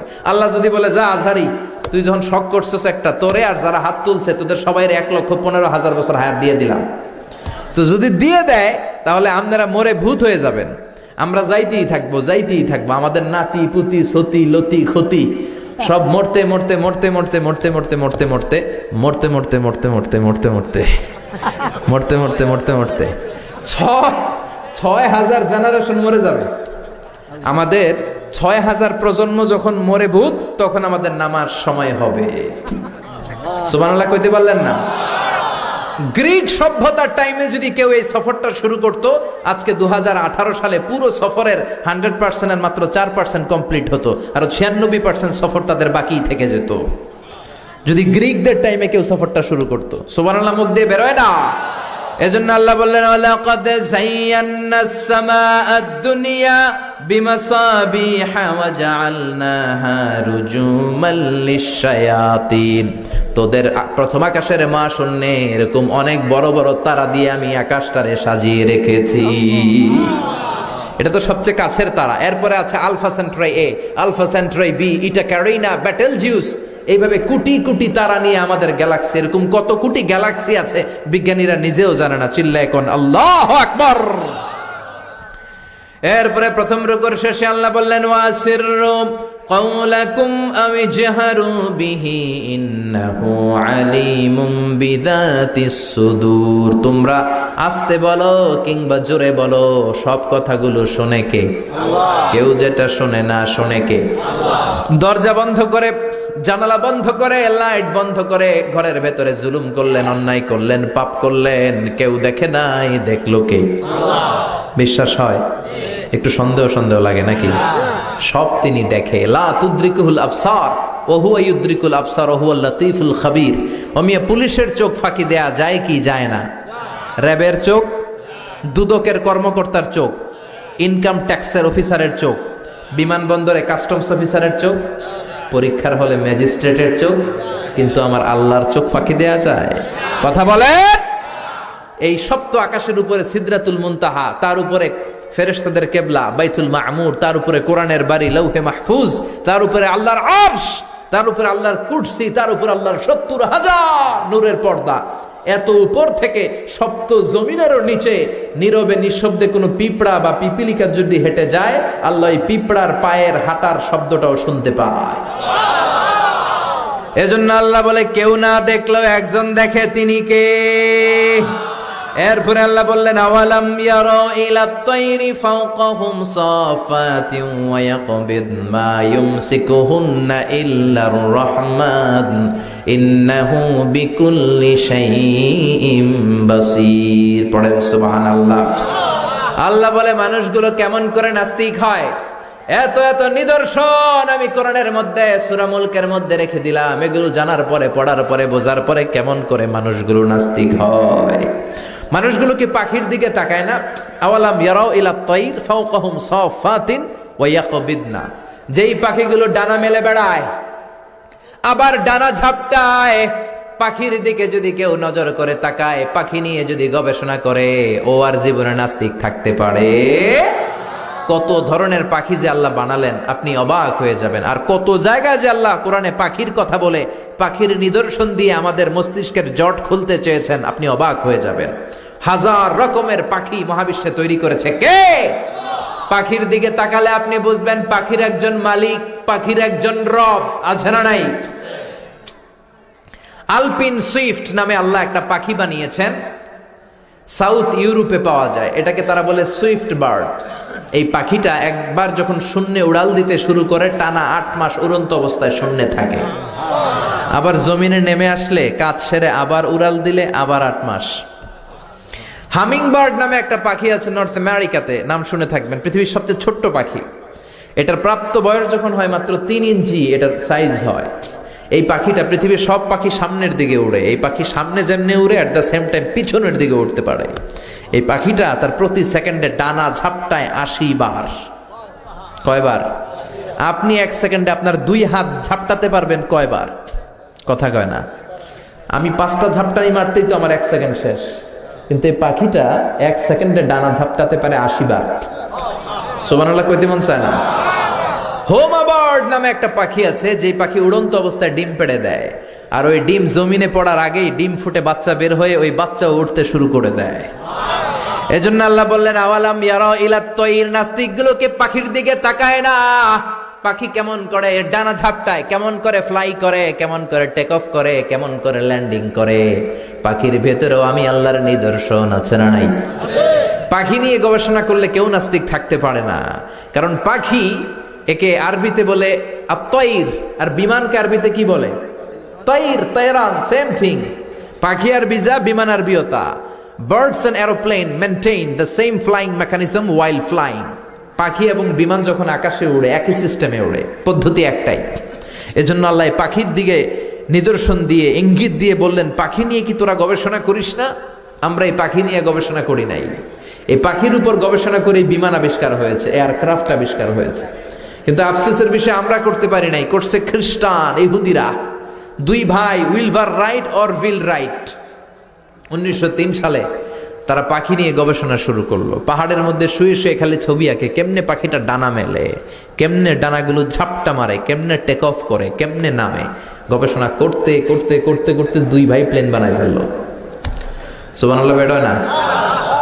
তবে এখনকার মতো এত অত্যাধুনিক প্লেন না, ছোট্টখাট্ট প্লেন, কিছুক্ষণ উড়ে আবার ধপাস করে পড়ে। বানাতে বানাতে তারা পৃথিবীর প্রথম প্যাসেঞ্জার প্লেন বানালো। ফ্রান্সের এক শহর থেকে আরেক শহরের নিরাপদে পৃথিবীর প্রথম যাত্রীবাহী বিমান ওঠানামা করলো। এই তো মানুষের স্বপ্ন পূরণ হয়ে গেল। আগে আমরা শুধু পাখির দিকে তাকায় হায় হায় করতাম, পাখি উড়ে, আমরা উঠতে পারি না। এখন আমরা পাখির চেয়ে আরো দ্রুত বেগে উড়ি না? আপনারা যে হজে যান, কেমনে যান? প্লেনে যান তো বুঝলাম, কিন্তু উড়ে উড়ে যান না? আমরা পাখির চেয়ে অনেক উপরে উঠতে পারি। যাত্রীবাহী বিমানগুলো ইন্টারন্যাশনাল ফ্লাইটে প্রায় 30,000 ফিট, 35,000 ফিট উপরে চলে যায়, ঠিক কিনা? এই পাখি নিয়ে গবেষণা করে তারা বিমান বানিয়ে ফেললো। এখন মানুষ রকেট দিয়ে মহাশূন্যে চলে যায়, চাঁদে চলে যায়, মঙ্গল গ্রহে চলে যায়, ঠিক কিনা? এই বিমান আবিষ্কারের আগ পর্যন্ত পৃথিবীর সব দেশের ছিল শুধু সেনাবাহিনী আর নৌবাহিনী। যখনই বিমান আবিষ্কার হলো, এবার শুরু হইলো বিমান বাহিনী, এয়ারফোর্স, মিলিটারি। এখন ড্রোন হামলা করে, মিসাইল হামলা করে, ব্যালিস্টিক ক্ষেপণাস্ত্র দিয়ে হামলা করে। এখন অ্যাটম বোমা দিয়ে জাপানের হিরোশিমা নাগাসাকিতে লিটল বয় আর ফ্যাটম্যান নামে 2টা বোমা আমেরিকা মেরে পুরো জাপানকে শেষ করে দিয়েছিল। চিল্লা এখন, ঠিক কিনা? এখন পাইলট ছাড়াও রোবট দিয়ে বিমান চলায়, এরকম আছে না নাই? এজন্য আল্লাহ বললেন আওয়ালাম ইয়ারাউ ইলাত তায়রি ফাওকাহুম সাফাতিন ওয়া ইয়াকবিদ মা ইউমসিকুহুন্না ইল্লার রহমান ইন্নাহু বিকুল্লি শাইইন বাসীর। ওরা কি পাখির দিকে তাকায় না? পাখির মধ্যেও আমি আল্লাহর নিদর্শন আছে না নাই? আছে না নাই? এজন্য গবেষণা করতে হবে। আমাদের কোনো রিসার্চ নাই, গবেষণা নাই। গোটা বিশ্বে মুসলমানরা নির্যাতিত, কারণ আমাদের গবেষণা নাই। আমরা কথা বলি বেশি, কাজ করি কম। চিল্লা এখন, ঠিক কিনা? আল্লাহ বললেন গবেষণায় ডুব দে, গবেষণা করো। কোরআনের ভেতরে গোটা বিশ্বের সব সফলতাকে ঢুকিয়ে দিয়েছে কে? এরপরে এই সূরাটা আল্লাহ শেষ করলেন, কুল আরাআইতুম ইন আসবাহা মাউকুম গাওরান ফামান ইয়াতিকুম বিমাইন মাইন। বলো দেখি সবে শুকাইয়া যদি যায় এই পৃথিবীর পানি, তাহলে হেথায় তটনির ধারা কে দিবে সবারে আনি। আল্লাহ বললেন এই পৃথিবীর পানি যদি আমি সরিয়ে নেই, তোদেরকে পানি দিবে কে? দেওয়ার কেউ আছে? ঘুম থেকে উঠে দেখলেন কোনো খাবার নাই, কোনো গাছে কোনো ফলমূল নাই, ক্ষেতের মধ্যে কোনো শাকসবজি নাই, বাজারেও কোনো খাবার নাই। আপনাদেরকে তখন খাবার দিবে কে? আপনাকে খাদ্যমন্ত্রী, প্রধানমন্ত্রী, ডোনাল্ড ট্রাম্প কেউ দিতে পারবে? আল্লাহ বললেন ঘুম থেকে উঠে দেখো টিউবওয়েল চাপ দেওয়ার পরে পানি নাই, পুকুরে একটা ফোঁটা পানি নাই, ট্যাপ দিয়ে এক ফোঁটা পানি বের হয় না। আমি আল্লাহ যদি পানির নেয়ামত বন্ধ করে দেই, পানি দেওয়ার মতো কোনো শক্তি আর আছে নাকি? এজন্য পানির মালিককে চাইব কার কাছে? নাকি বৈশাখীর কাছে চাবেন? বৈশাখী মেঘের কাছে জলছে তুমি কাঁদবে, আমি চাই না তুমি কাঁদবে, আমি চাই না। বৈশাখীর কাছে পানি চায় না। আবার হিন্দুরা ইন্দ্রদেবের কাছে চায়, ওদের ধর্ম মত অনুযায়ী ইন্দ্র দেবতা পানি দেয়। আমরা বলি ইন্দ্র পানি দিতে পারে না, বৈশাখীও পানি দিতে পারে না, পৃথিবীর কেউ এক ফোঁটাও পানি দিতে পারে না। পানি, বৃষ্টি, মেঘ দেয়ার মালিক কে? জোরে বলেন। আল্লাহ মেঘ দে পানি দে ছায়া দে রে তুই, আল্লাহ মেঘ দে। পড়েন পড়েন। আল্লাহ মেঘ দে পানি দে ছায়া দে রে তুই, আল্লাহ মেঘ দে। রিজিক দেয়ার মালিক কে? পানি দেয়ার মালিক কে? আল্লাহ বললেন গোলাম এই পানি থেকে তোদেরকে আমি বানালাম। ওয়াজআলনা মিনাল মাই কুল্লা শাইইন হাই আফালা ইউমিনুন। আমি আল্লাহ পানি থেকে পৃথিবীর সব কিছুকে বানিয়েছি। কার কথা? ১৫০০ বছর আগে আল্লাহ কোরআনে জানালেন পৃথিবীতে যত প্রাণী আছে আল্লাহ বানালেন পানি থেকে। পানি নাই তো প্রাণ নাই, চাঁদে পানি নাই তো প্রাণ নাই, মঙ্গলে পানি নাই তো প্রাণ নাই, পৃথিবীতে পানি আছে, প্রাণও। বিজ্ঞানীরাও তাই বলে, ওরা বলে পৃথিবীর প্রথম প্রাণ এসেছে নাকি পানি থেকে। ওরা নাম দিয়েছে অ্যামিবা। কি নাম শুনেন নাই? It's a very small unicellular organism in the world. পৃথিবীর সবচেয়ে ছোট জীবাশ্ম কণা ওরা পেয়েছে। ওরা বলে এটা পানি থেকে এসেছে। তারপরে এসেছে জুপ্লাঙ্কটন, ফাইটোপ্লাঙ্কটন, ব্যাকটেরিয়া প্লাঙ্কটন। এভাবে বিভিন্ন স্পিসিসগুলো, সৃষ্টির প্রজাতিগুলো ডেভেলপ করেছে। ওরা স্বীকার করেছে মহাবিশ্বের সব প্রাণী এসেছে পানি থেকে। চিল্লা এখন ঠিক কিনা? আবার আল্লাহ বললেন এই পানির মধ্যে আমি নিয়ামত দিলাম। কোথাও দিলাম লোনা পানি, কোথাও দিলাম মিঠা পানি। আবার সাগরের মধ্যে লোনা পানি একদিকে চলে যায়, মিঠা পানি আরেক দিকে চলে যায়, দুইটা একসাথে থাকে কিন্তু মিশে না। আছে না নাই?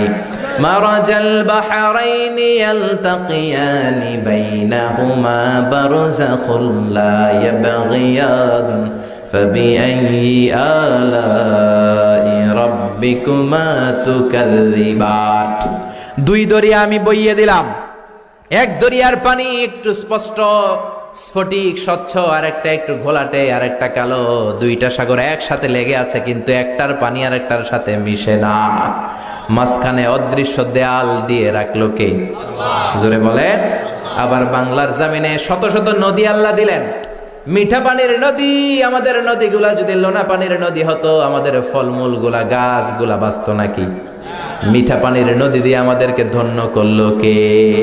এই সুন্দর ফুল সুন্দর ফল মিঠা নদীর পানি, আল্লাহ তোমার মেহেরবানি। সুবহানাল্লাহ। কেমনে নাস্তিক হয় রে ভাই? এই পানির নেয়ামত, রিজিকের নেয়ামত, মহাবিশ্ব কত সুন্দর করে তিনি সুশোভিত করেছেন। এগুলো যদি কেউ নজর করে তাকায়, কেউ কি নাস্তিক থাকতে পারে? যদি বলে এই জন্য এই নেয়ামতের শুকরিয়া করার দরকার আছে না নাই? জিকির করবো একজনের, তিনি কে? সেজদা দেব একজনের, তিনি কে? চাইবো একজনের কাছে, তিনি কে? আমাদের কোনো ক্ষমতা নাই, ক্ষমতার মালিক কে? আল্লাহ আমাদের সবাইকে কথাগুলো বোঝার ও আমল করার তৌফিক দান করুক। আমরা পড়ি আমিন। আমাদের করার কোনো ক্ষমতা নাই। সূরাতুল মুলকের সেন্ট্রাল থিম, সাবজেক্ট ম্যাটার, কেন্দ্রীয় আলোচ্য বিষয় হচ্ছে আমাদের কোনো ক্ষমতা নাই, ক্ষমতার মালিক একজন, তিনি কে? এজন্য তার কাছে চাইতে হবে, তার ইবাদত করতে হবে, তার সাথে সম্পর্কটা বাড়াইতে হবে। চিল্লায় বলেন ঠিক কিনা? আল্লাহ আমাদের সবাইকে বোঝার তৌফিক দান করুক, আমরা পড়ি আমিন। যতগুলো কথা বলেছি কোরআন সুন্নাহর আলোকে বলেছি, বানিয়ে বলি নাই। তারপরেও আমার মনের অজান্তে কোনো মিস ইনফরমেশন যদি আমার মুখ ফসকে বেরোয় যায়, সেগুলো যেন আল্লাহ তাআলা আপনাদের স্মৃতিপট থেকে মুছে দেয়, আমরা বলি আমিন। সত্য, সুন্দর, হকের পক্ষে কল্যাণকর যা বললাম তার সবটুকুন আল্লাহ তাআলা প্রথমে আমাকে এবং আপনাদের সবাইকে আমলের তৌফিক দান করুক, আমরা পড়ি আমিন। অনেক রাত পর্যন্ত বসে থেকে যারা এই কোরআনের বাগানকে সাফল্যমণ্ডিত করলেন, আল্লাহ আপনাদের সবাইকে কবুল করুক। আপনারা ভালো থাকবেন, সুস্থ থাকবেন, কোরআনের সাথে থাকবেন। ইকাল্লিফুল্লাহু নাফসান ইল্লা উসআহা, আল্লাহ সাধ্যের বাইরে মানুষকে কিছু চাপিয়ে দেন না। এখন পড়তে পারে না, কি করবে?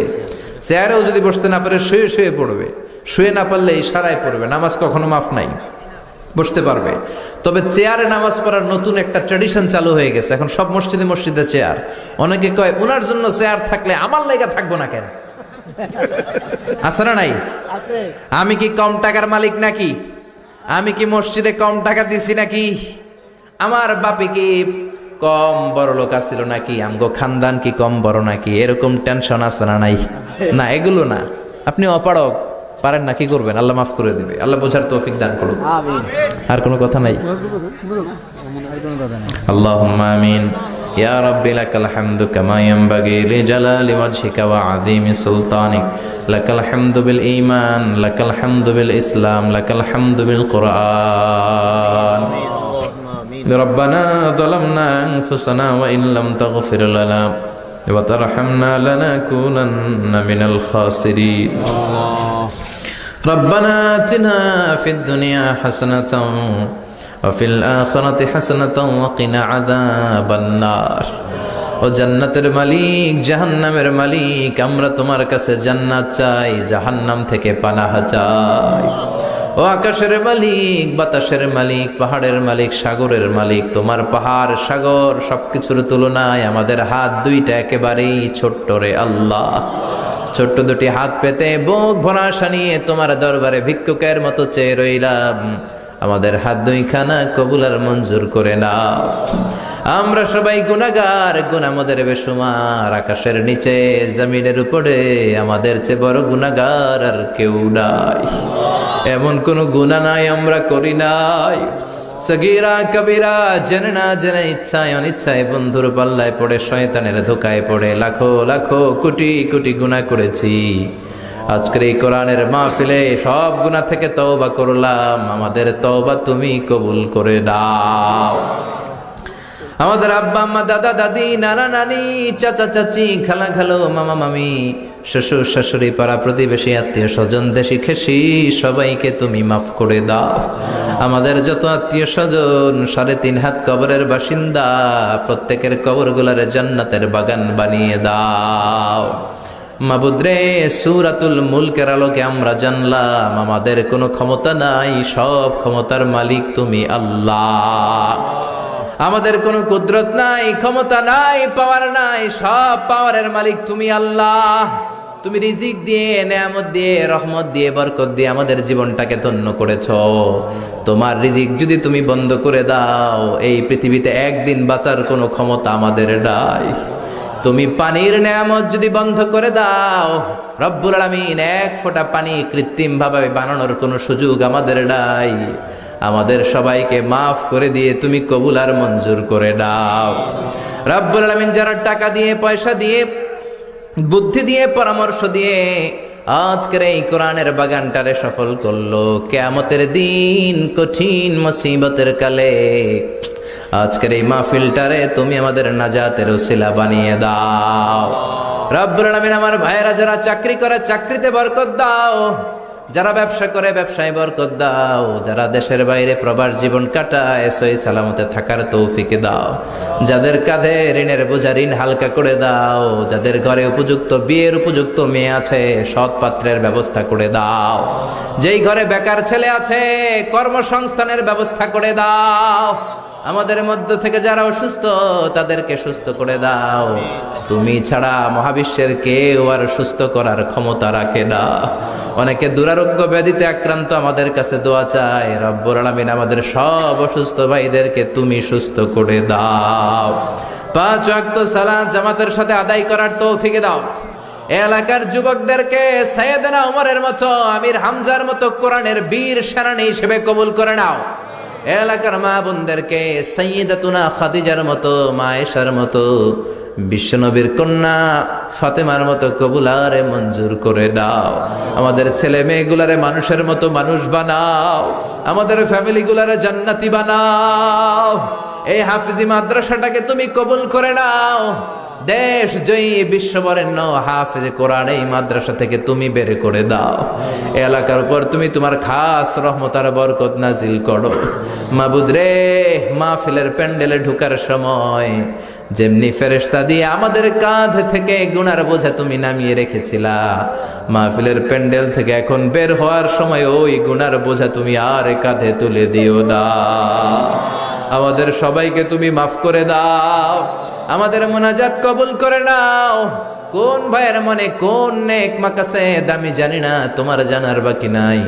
আমার সব ভাই বোনদের মনের সব নেক মাকাসে তুমি পূরণ করে দাও। আমার যখন ফুরাবে দিন, আসবে গহীনে রাতি, থেকো আল্লাহ দু নয়নে হয়ে চিরসাথী।